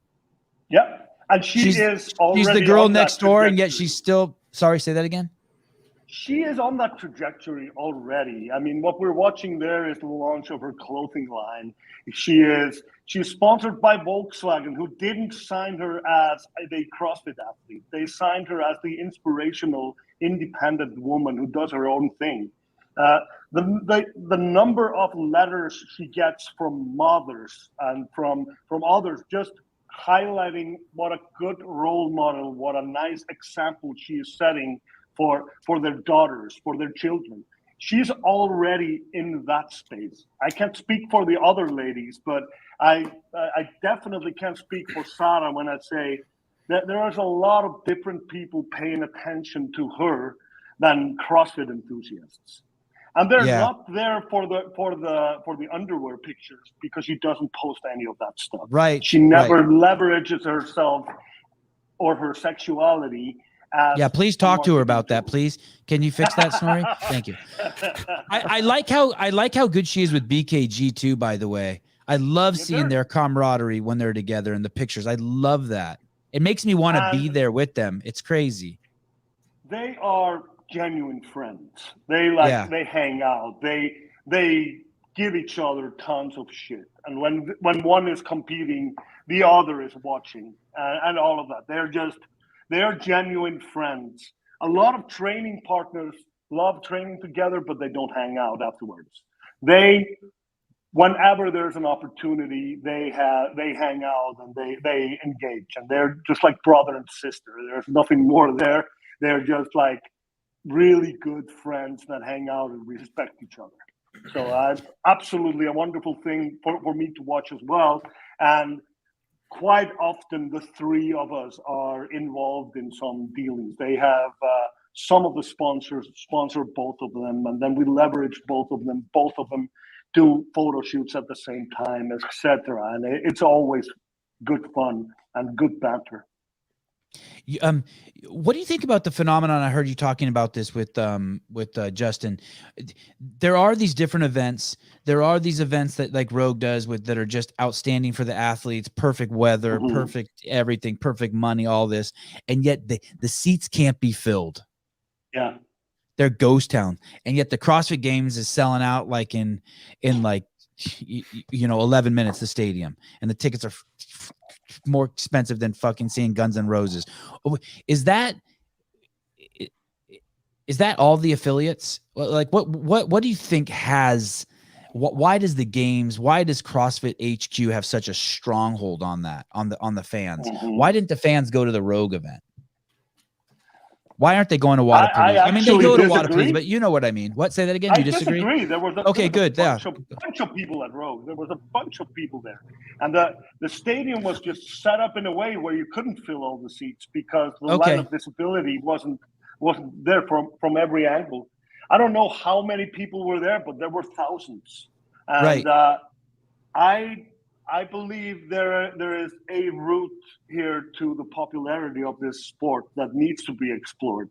I cannot explain CrossFit to my grandma. I could explain soccer to her. I can explain boxing to her. I mean, the guy that gets knocked out loses, or the team that scores more goals wins. But CrossFit has all these crazy curves to it. And when you're announcing all the events at the very last minute, it gives the broadcasting team and the announcers and everyone such a limited time to prepare to really give a good, engaging broadcast experience to those who know nothing about it. So whenever I tell someone, hey, watch this event, watch Dubai or watch the Rogue or whatever, people who don't know what CrossFit is all about, who haven't done their beginner course or aren't training it themselves, they have a really, really hard time understanding what's happening on the screen. So it's not like they're popping popcorn and bringing out the sodas to just indulge in CrossFit. So let me propose this to you. Yeah. Let me propose this to you. I remember being a kid and watching American football and not being interested in it because I couldn't follow the rules. I basically had to be stuck watching it with some other people to finally get into it. So I get that feeling. From 2007 to 2016, 17, the media team at CrossFit Inc. did so much character development. We basically wrote the playbook for what that I think that the UFC uses. We went to all the athletes' homes. We did all the road to the games. I mean, it was crazy. YouTube would reach out to us and be like, "Holy shit, we've never seen anything like this. This is the biggest series outside of the UFC for their embedded series." And their embedded series was not nearly as, I mean, granted they had to do more, but that was not nearly the quality of road to the games, not the in-depth with the characters, none of that. And then basically, and so now we know from what we did at the games last year and what we did with Rogue, from the feedback and how the podcast has exploded. And now we already know from Wadapalooza, people, I've already gotten 5 DMs in the last, 24 hours saying, I'm going to watch Wadapalooza because you interviewed James Sprague. I would have never watched it before. My feeling is that, and I'm open to your idea too about it being too complicated, but I'm like, hey, there's no character development. It's kind of like, we don't know how many people would be into Roman if we could get some character development. True, I mean, it's like you said, Russia, Siberia is just like might as well be Mars to an American. Mm-hmm.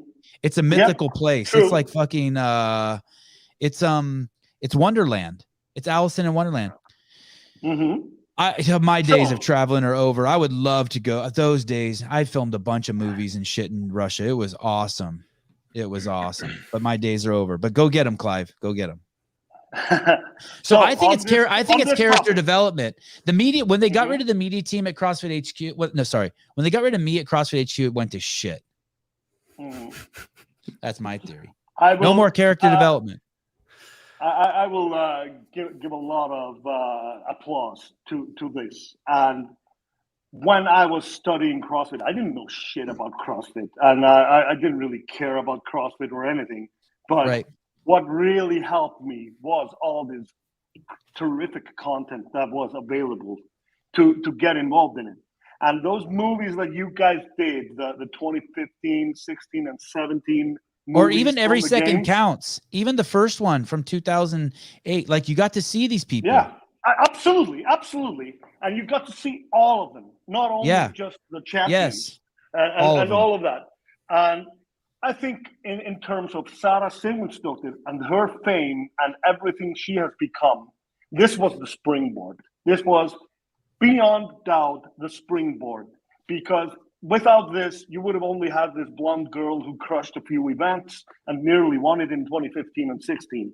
But you wouldn't really have the character that you really engaged with, you really believed in, and you really wanted to know more about. So definitely, this is all correct. It doesn't change the fact, though, that during the exact broadcast of the event, we're not really catering to people outside of the CrossFit and fitness space. We're not getting people who might become interested if they had more of a chance of understanding what's going on in there. And they don't need to know the difference between a pull-up and a muscle-up and all of that. They don't really need that. That can be developed over time. Right. But it's the excitement about each event, the excitement about how the points are accumulated and how this is all driven through, that there's a lot of ground that can be made up on that. And because so many of the events are announced at the last minute, the announcers resort to telling stories about those select few that they know personally or know everything about. And you have a longer time to main event. And the camera is on one athlete while the announcer is telling their life story, while someone else is maybe doing something terrific. And they miss a lot of stuff, that's for sure. Yeah, they miss so much. And it maybe serves those who know everything about CrossFit, but it doesn't really serve any of those others. All those burger-eating truck drivers that could be loving this will just stick to UFC and football and those sports that they understand. But I'm not even sure that's the case, because this example that Sevan said about James Sprague is a great one. I think that before we interviewed him on here, like, he was very unknown. Like, you'd have to be a pretty serious fan to have any idea who James Sprague was. This guy's got a great personality, incredible work ethic, and a ton of potential.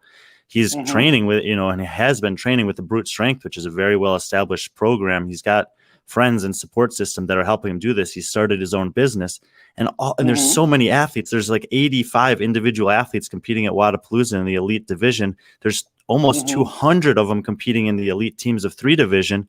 And, we're not going to be able to tell us 300 stories, but there's a lot more athletes that we could be shining a bigger spotlight on.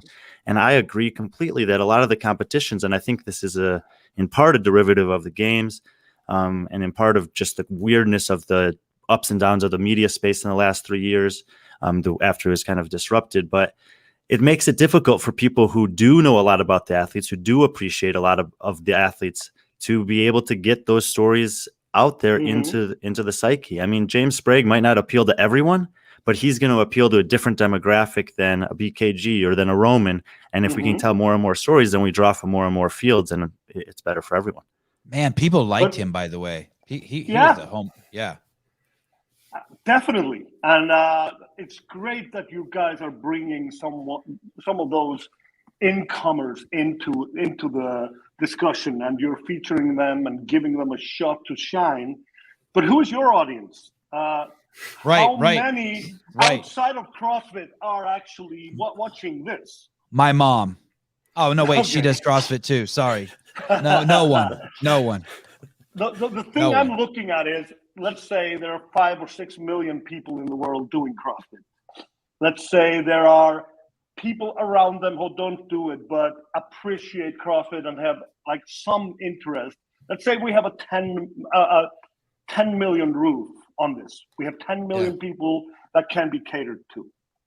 If this sport is to reach any new heights, we need to get those into a billion or at It's least Sarah's 100 fault. million. It's Sarah's fault. She needs to transcend the fucking sport. Yeah. We need to put Sarah in a rocket ship and send her to Mars to do thrusters. Or she needs to get with Elon. She needs to get with Elon. We need to get have Elon. a baby with Elon. If need she to had a get baby Elon with involved. Elon, or if she had a baby with Elon, like I think that's like we need some sort of like, you know, transcending from somewhere else. Well, yeah. To that point, it's there's a lot of things that can be done, and there's a lot of things that will be done. So it's not like I'm over here being overly pessimistic that CrossFit has found its roof and will never grow from here. It definitely will, and Yeah, it will. definitely be some opportunities. One of the ways to do it is character development, and I'm really grateful for exactly this podcast here, because you guys have been bringing in people that wouldn't have been featured other ways. I mean, Colton Mertens, he's been around for a while. You guys finally started featuring him. Lazar Jukic, not a lot of people would have interviewed that guy. Yeah, wonderful guy too. I wouldn't have interviewed him. Brian's like, you got to interview him. I'm like, I don't want to talk to some fucking Bulgarian, Serbian fucking dude who doesn't speak English. Now I'm in love with the guy and his brother. Oh my God. I want him to come to my house and play. They're awesome. He's probably up for that. Hey, do you represent the brothers? No, but I'm friends with them, and they are in the category of people that I do help out from time to time. You're in courtship with them. Yeah, and I mean they're just friends of mine. And the European, the what's the word for it? Collegiate? No, the group of European athletes and people involved in the sport over here in Europe, we tend to have like a tighter ties. So even though you're looking at the European contingency. Yeah, that was it. And I am more motivated to be of service to someone over here than from somewhere else, just for the reason that we try to stick together and help each other out. Is Sarah going to get married, do you think, soon? Not soon, no. No, not soon. And why should she get married? I mean, she shouldn't. That's not really that's not really our culture. I mean, no one is caring if you sleep around before marriage over here. So she's pretty good to go. Oh, well, I wasn't even going there. I don't even think she has from the little bit that I've spoken with her. I don't even think she has time. I opened Pandora's box. So I don't even think she has time to sleep around. That's the second time you've done it. You brought up the virus before he could. Now you brought up sex before he could. His two favorite topics. I'm here for the first time, and I'm making the mistakes so that I won't have to make them again later. Hey, she loves going to Dubai, huh? Yeah. I keep thinking we're going to find out she's like marrying a prince over there or something. I keep thinking that there's like, when I see she goes over there like 2 months ahead of time, I'm like, man, there must be something over there. We asked her about that. I asked her about that, about men in her life. And she gave a very honest answer. I really liked it. It was like, hey man, like, yeah, it'd be great to have someone, but I don't know. I can't give anyone attention. Mm-hmm. And it's like, that's exactly the thing. If someone wants to tag along, then it will be on her terms, and men have a problem with that. So yeah, she navigates her life on her terms. Everything she does is on her terms. She tries to be as nice about it as possible, but training and competing and doing the things that serve her goals come first. There isn't a place for anything else. But I mean, she's got She's got friends all over. She does whatever she wants to do whenever she wants to do. And in Dubai, just happens to be where her best friend lives, and there happens to be a group of motivated people training there. The sun is usually the factor of where she wants to be at any given time. Nice. She loves the Yep. sun. So she is planning on spending a considerable time in America now. Next season, Max is over there. She'll probably stick around in Florida for a little while after the Wadapalooza. But she just doesn't tie herself down to anything. She's just free. That sounds like me. Mm-hmm. Except you're stuck in California all the time, it seems, and you never. Yeah. But like, I just do whatever. You know what's But funny? that's on his terms, is what he's saying. What's Cool. this word mean? Dollarama. Vincent Chung. I will gladly be her low maintenance Dollarama prince. What's Dollarama mean? I have no idea. Oh, okay. Here I'm looking up on Wikipedia. It's a Canadian. Oh, it's Canadian money. What is that? Someone is a Canadian dollar store retail chain headquartered in Montreal. It's a retail. You'll be her retail store prince. Okay, I'm not sure I get that, but I like it. All right. Well, I mean, try sending a dick pic in her DMs and see if she join the line. Oh my goodness. No, fuck. Now I'm in trouble. You know what's funny, Snorri, is I'm using this. I don't want to be. I don't want to be in the CrossFit space. Okay. But Where do you let me. want to be? I'm leveraging. It's not that I don't want to be. It's not that I don't want to be. It's that I don't want to be. Like I would rather. I'm leveraging the CrossFit audience and the people who through CrossFit to pursue this idea that to just take one shot at making the biggest podcast in the world. Mm-hmm. And like all these people are fucking amazing. It truly is crazy. Like every morning when I'm in the shower, I'm like, I can't believe someone sent me $1.99. Like it's crazy that someone would click and do that. But to me, like I'm but I'm leveraging. I want to bring. I'm hoping that CrossFit, my CrossFit friends and community can push me into outer space. Do you know what I mean? Yeah. Like I'm just leveraging this. So I do the and thank God I've run into people like Brian who will help me do it, and people like Matt Souza. I don't know where I was going with that, but it's just interesting. Like I think it's mutually beneficial, right? But I'm just as interested in interviewing James Sprague as I am interviewing someone who's like at his same level in the ultimate Frisbee circuit, or some kid who's the best physicist at his college, or I'm just as interested. Although, I reached out to a ultimate Frisbee guy, and he told me that I would have to pay him to come on my podcast. He's a disc golf player, not ultimate Frisbee. Yeah. Same shit. Maybe that's why. Maybe that's why he's going to charge me. Potato, tomato. But hey, do any of your clients charge to go on podcasts? No. And we aren't there. And I remember when Conor McGregor was rising to fame, he did every single fucking interview he could do. Local radio stations, podcasts weren't a really big thing back then, but he was doing all these radio and cable video and whatever interview he could go to. And this is what propelled him into, because he knew he could talk, he knew he could impress people, but the media is what helped him get there. So my view on this is we're selective on the media that they do. It's not like every single request for an interview is granted. But we have never ever asked for payment from the media for an athlete to be featured. I never thought in a million years Sarah would come on this podcast. Really? Yeah. She really likes you. You must have known that she likes you, and she likes Brian. And I'm not meaning sexually. Like the person your humor, whatever you stand for. She's always liked you. You've interviewed her multiple times through the past. You had the camera in her face many times. And she either likes you or not. It's very clear to her, and you were in the former category. So when you reached out to her, she was always up for it. I don't think anyone. Do you have any insecurities about people liking you? Like, I feel like no one really likes me. No, you don't. You think people like you?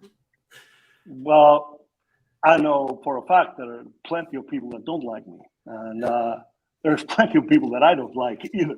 And I just assume that most people don't like me. Okay. Why do you think people are watching this podcast, man? Why do you think you are generating all these views? And liking. I mean, that's so they want to watch it. They're hoping there'll be a train wreck. They're hoping that I'll say something to. They're just waiting for someone to tell me to shut the fuck up. And they're waiting for me like to say something to you and then like think I'm safe because I'm 6,000 miles from you. And then you walk in the door and you just start beating my ass. I think that's what they're kind of like. Everyone secretly hopes that. That's the way I think. You have to take this to a very, very dark and unsecure place where that ever could happen, man. So no, I think you're more liked than you give yourself credit for. And I think deep down inside you know that is the case. Well, good. I'm not going to tell myself then that though, because it drives me. Thank you, Leslie. Thank you. Leslie, oh, look! See, money? look at this is my mom. I like you. Yeah. Hey, wonderful. I'm gonna tell you That's something. really all that counts. That's really all that matters. Does your mom know what you do, Snorri? Does your mom know what you do? Absolutely. And she's does your dad know? In it. My dad passed away this year, but he knew really, really well. Yes. Or last year. Because my mom knows what I do, but my dad doesn't really know what I do. Okay. Excuse me. No, my parents, they both showed a lot of interest in any business endeavor that I've been in, and especially now on this trajectory. I share quite a lot, especially when there's something happening through my social media. So my people have a pretty good view of what I'm doing when something is happening. How did your dad pass? He had cancer, and it was just like a 5-year deterioration until he finally couldn't take it anymore. So he passed away in September, and it really sucked. Yeah. I'm still getting over that. So, but at least we managed to have the conversations that we wanted to. I mean, I had 5 years from the point in time where he announced that he had cancer until he died. So I had 5 years to really use to get everything that I could from him. So what I'm kind of happy cancer? about that. It started as a testicular cancer, but then it spread out all over the place. I think he probably toughed it out a bit longer than he should. Hey, that's really cool what you said though, that you had 5 years to like. Yeah. You had 5 years of the last day. And do you live close to your mom? Yeah, we live maybe 10 minutes apart. And do you see her a lot? Yeah, and of course, after he passed away, I tried to do more of it. Of course, in a normal year, I'm traveling like half the year. I'm traveling maybe 150 days a year, so I'm not seeing my mom those days. And I also have a wife and kids, so there's a lot of sacrifice in time that has to be made so that I can be doing what I love doing. But so far, so good. It works out. Yeah. You're lucky you have your mom close by. And your kids have a relationship with your mom? Absolutely, yes. And I mean, that's one of the beauties of Iceland. It's small and compact. So yeah, if you want to have a good family, then or a close family, then that's very possible here. We aren't scattered all over. In my family, I didn't know my grandparents that well, like hardly at all. I mean, a little bit. The ones I was close to, they spoke a different language than me, so it was hard to communicate with them. My Armenian wasn't that great, but my kids have my mom and my dad, which is awesome. Yeah, and you guys can do that in Iceland. Mm-hmm. Yeah, like it's not uncommon for people to have relationships with their grandparents. No, not at all. That's the way of life over here. Most families keep it pretty close over here. Yes. Would you encourage your kids if they wanted to become CrossFit Games athletes to encourage that? Or would you say, no, it's too I hard, will. don't do that? I will encourage them to do whatever they want to do, and to chase any dream they want to chase. I mean, that's how I got where I am at. Been chasing a dream, one dream after another. So that's what I will try to inspire them to do. How about UFC? Would you let them go that route? Well, my older son was training at Mjolnir, the MMA gym. I would happily let him make those choices for himself if that's what he wanted to do. So, Damn, I'm not here to put blocks on anything. But you're a better dad than me. I'd probably be skeptical about it and scared about it, but still, I mean, Gunnar Nelson. Do you know Gunnar Nelson? Yeah, the UFC welterweight. Yeah, I mean, he's very a friend aware. of mine, and his dad is a very good friend of mine, and we have a lot of conversations about that. So, I mean, that worked out well for Gunnar. So why wouldn't it work out well for someone else? Yeah, he's a special guy. We need to get him on this podcast. You can speak to him. He's not only special. He's loads of fun. He's a really fun guy. He just made Savan's day. Yeah. Originally, I thought I had when Brian first mentioned me to you, and I started digging around in your business. I thought that I was like, oh, I gotta meet Snorri so I can get Gunnar. I gotta meet Snorri so I can get Gunnar. Yeah, I'd love to do that. Let's make that happen. He is about to get active again, so hopefully he will be fighting sometime in Q1 this year. So it would be a good time to speak to him because he's been out for 2 years now. Who's the other? You represent someone else too who's huge in the 205-pound division. I don't represent any of those fighters, but I've been helping out every now and then. But no, I don't have anyone else in the MMA realm that I've been working with other than Gunny. Not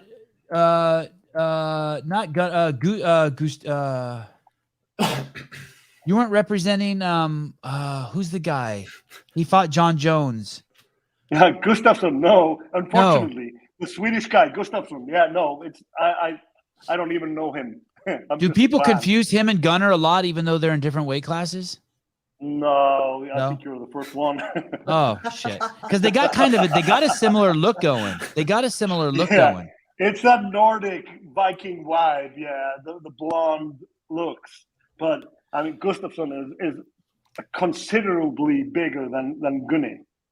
And is Gunnar gonna do 155? Is that his weight class? No. What is it? 175 welterweight. That's 171. Right? Yeah. Oh wow. Yeah, he's been in welterweight the whole time, but he's small for a welterweight. He is. He walks around pretty close to his fighting weight, while a lot of those guys are maybe 10, 15, 20 pounds higher, and then they just cut it off during fight week. Hey, the division needs him too, because Kamaro's just like run through the division. Yeah, we've got that new Kamsat guy who we don't know where his roof is. He was fucking scary. But Gunny has been unfortunate. He's had close fights. He had a very close fight with Leon Edwards. He had him in a fucking lock. He needed 5 seconds more to finish the submission in the end of the third round. But he lost that one on points. He lost to Gilbert. What was his name? Gilbert Burns, yeah. Very close fight too. Lost that one on points. All top of the food chain guys. All top 3 guys. Yeah. Those are his last 2 fights. Ahead of that, he had just been storming it, and in a different reality with a different approach, maybe being a bit more aggressive or a bit more this or that. These were such close fights. It would have had a different outcome, and we would have been talking to him in a different light. But he's still only 32. I mean, those guys are pretty fucking old over there. Hey, isn't really that old. Is I just put into Google Gunnar and Kamzat, and Shale Sonnen made a video about that. I haven't seen that yet. Yeah. Just last month. Is that fight being talked about? I don't think Kamzat is doing it. I think Kamzat wants someone ranked and higher up. But Gunny called him out. Gunnar said, "Hey, if you're looking for someone, you say everyone is dodging you. I'm not. So if you want to fight, let's scrap." Yeah. Wow. Mm-hmm. Wow. Well, that would be some fight. I would be scared shitless because Gunnar has been out of action for a while, and we don't know how good this Kamsat is. He has not gone against like top level opposition yet, so we don't really know. But he sure looks scary. That the guy has like 300 punches landed and 3 absorbed or something. So how about the guy from China? How about the guy from China? He picked him up and carried him over to the other side of the ring and then looked at Dana and goes, "This is what I do to your fighters," and then just throws him on the ground. And I'm just like, what the fuck? That's a fucking great fighter. So yeah, that sent a clear message, but still not a top 10 guy. We're still to see him against that level of opposition. Yeah, I would love to see him against Colby. Oh, I'd love to see that as well. Who wouldn't? Yeah. And I mean, Colby is that good that if he runs through Colby, then everyone can be scared. I mean, then it will be clear that he's going to win the 71 and that he's going to go up and get Izzy. Yeah. And how about this guy who's in the 185 division now who beat Izzy in kickboxing? And they said he's made out of mahogany.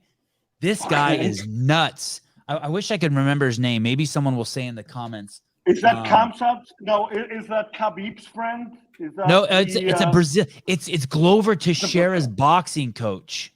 Okay.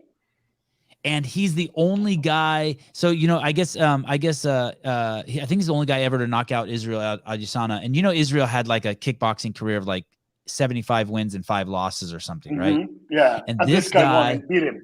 Oh, wow. and beat the fuck out of him. Mm-hmm. And I saw his first UFC fight, and his knockout was so crazy. Anyway, I like it that you like the UFC. Yeah, I love it, and I haven't brushed up on it enough. Like in the last half year or so, I have been a bit more distant to it than I used to be, but I will probably get right back into it. And that said, I watched all those great fights. I watched all those biggest fights.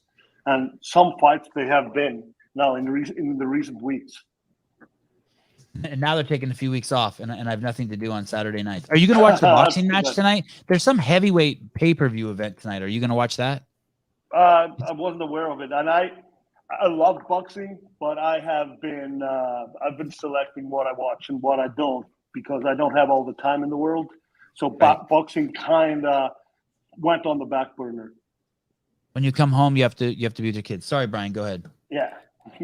Snorri, you say you're always chasing the next dream. What can we expect to see from you and your athletes, your company, in the year ahead? Yeah. So I have looked a bit outside of CrossFit. I've been working with one weightlifter. I'm working with one strongman as well. And I feel like I can chase a bit more over there. I'm pretty stocked in the CrossFit department, but I will be looking to increase in those other departments because this is so synonymous. There are the same brands are sponsoring those athletes as well. So it works out well. And I kind of like having, there she is, Yasmin. She's incredible. And I started working with her like half a year ago, and she's been just a monster to work with. Which country?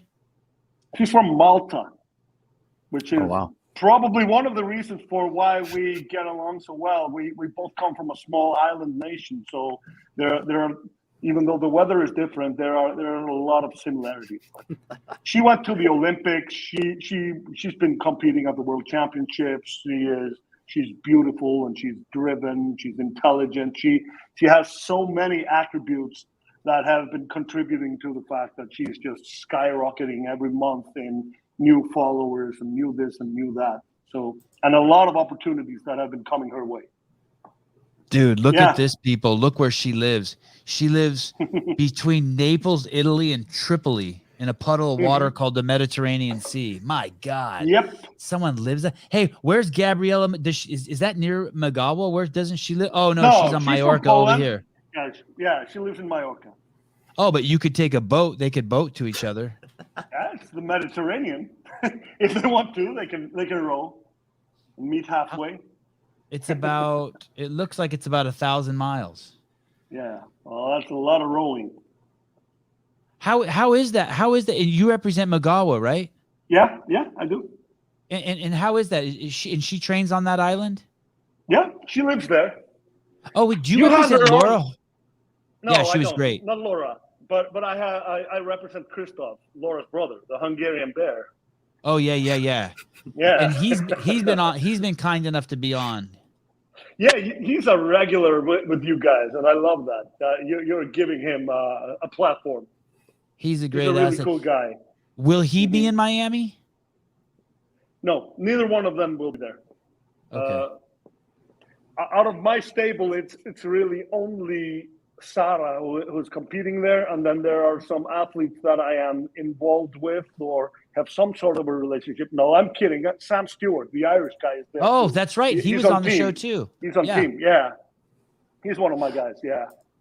Hey, Brian, let me ask you this, and I'll see Snorri's reaction to it. Brian, are you surprised that Sarah would just come back brand new, do Dubai, and then do Wadapalooza, especially since so many athletes are like, hey, they're too close to each other. And here we have an athlete that's trying to just come slowly in, and yet she's charging both of them. And then on the other hand, we have Snorri saying, but this is where actually Sarah develops in competition. Mm-hmm. She's a competition developer.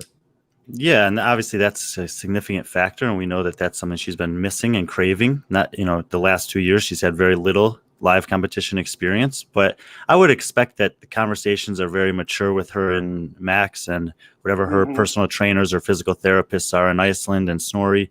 My expectation is that they was like, let's do Dubai. We think we're healthy enough. We passed all the tests. Let's see what happens there.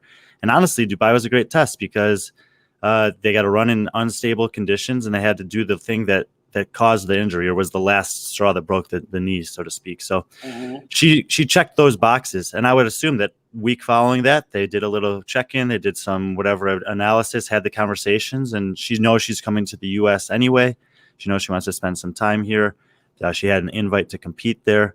And so if the body was holding up, then it said, okay, let's give this a shot too. And that would be exciting for her. So that's my perspective without knowing on the back end what the conversations were. You're a smart guy, Brian. You hit it pretty much every single aspect of that thought process and how it evolved. We had been in communication with Wadapalooza prior to Dubai. Just if Sarah would not be cleared to do Dubai, then she would do Wadapalooza. Never did I expect that she would be doing both, but based on the evidence of Dubai, based on how she felt, then it was clear she wanted to do the other. And in Max, she has a fantastic coach. She has someone that is a very smart guy. He doesn't take no bullshit, but he also listens. He listens to what she wants and what she wants to achieve. And he is developing an understanding to how she operates. This will be more about if there's anything iffy that she pulls out. That's my hope. If she's feeling that anything is being compromised, if her knee is acting out, or if there's anything, then she can just pull out right there and then. And I hope she will stay true to that, because this doesn't really contribute to the 2022 season at all, but it does contribute to her self-confidence, her belief, and her trusting that her body will hold up. Because and that's what she's chasing mostly. And she isn't looking at the podium even as something that she is thinking about. She's thinking about just performing in a competitive setting. And I really think that prior to Dubai, Sevan, we'd had a lot of conversations about the history of Dubai and the intensity of that competition and the beatdown that it often was. And that wasn't the case. The athletes had plenty of time day to day to recover. There were never too many things in one day. There weren't these hour-long runs in the desert or insanely heavy barbell cycling workouts that would just leave you, unable or with a week or two needed to recover from that. And if and so that's another factor that plays into it. And I think also having seen the programming for Wodapalooza, that they're also being responsible with the way that they're programming. So it's not a huge setback for athletes who choose to compete there, but instead it's an opportunity to test their fitness. They're still going to be tested and it's going to be hard, but they have the opportunity to recover day to day.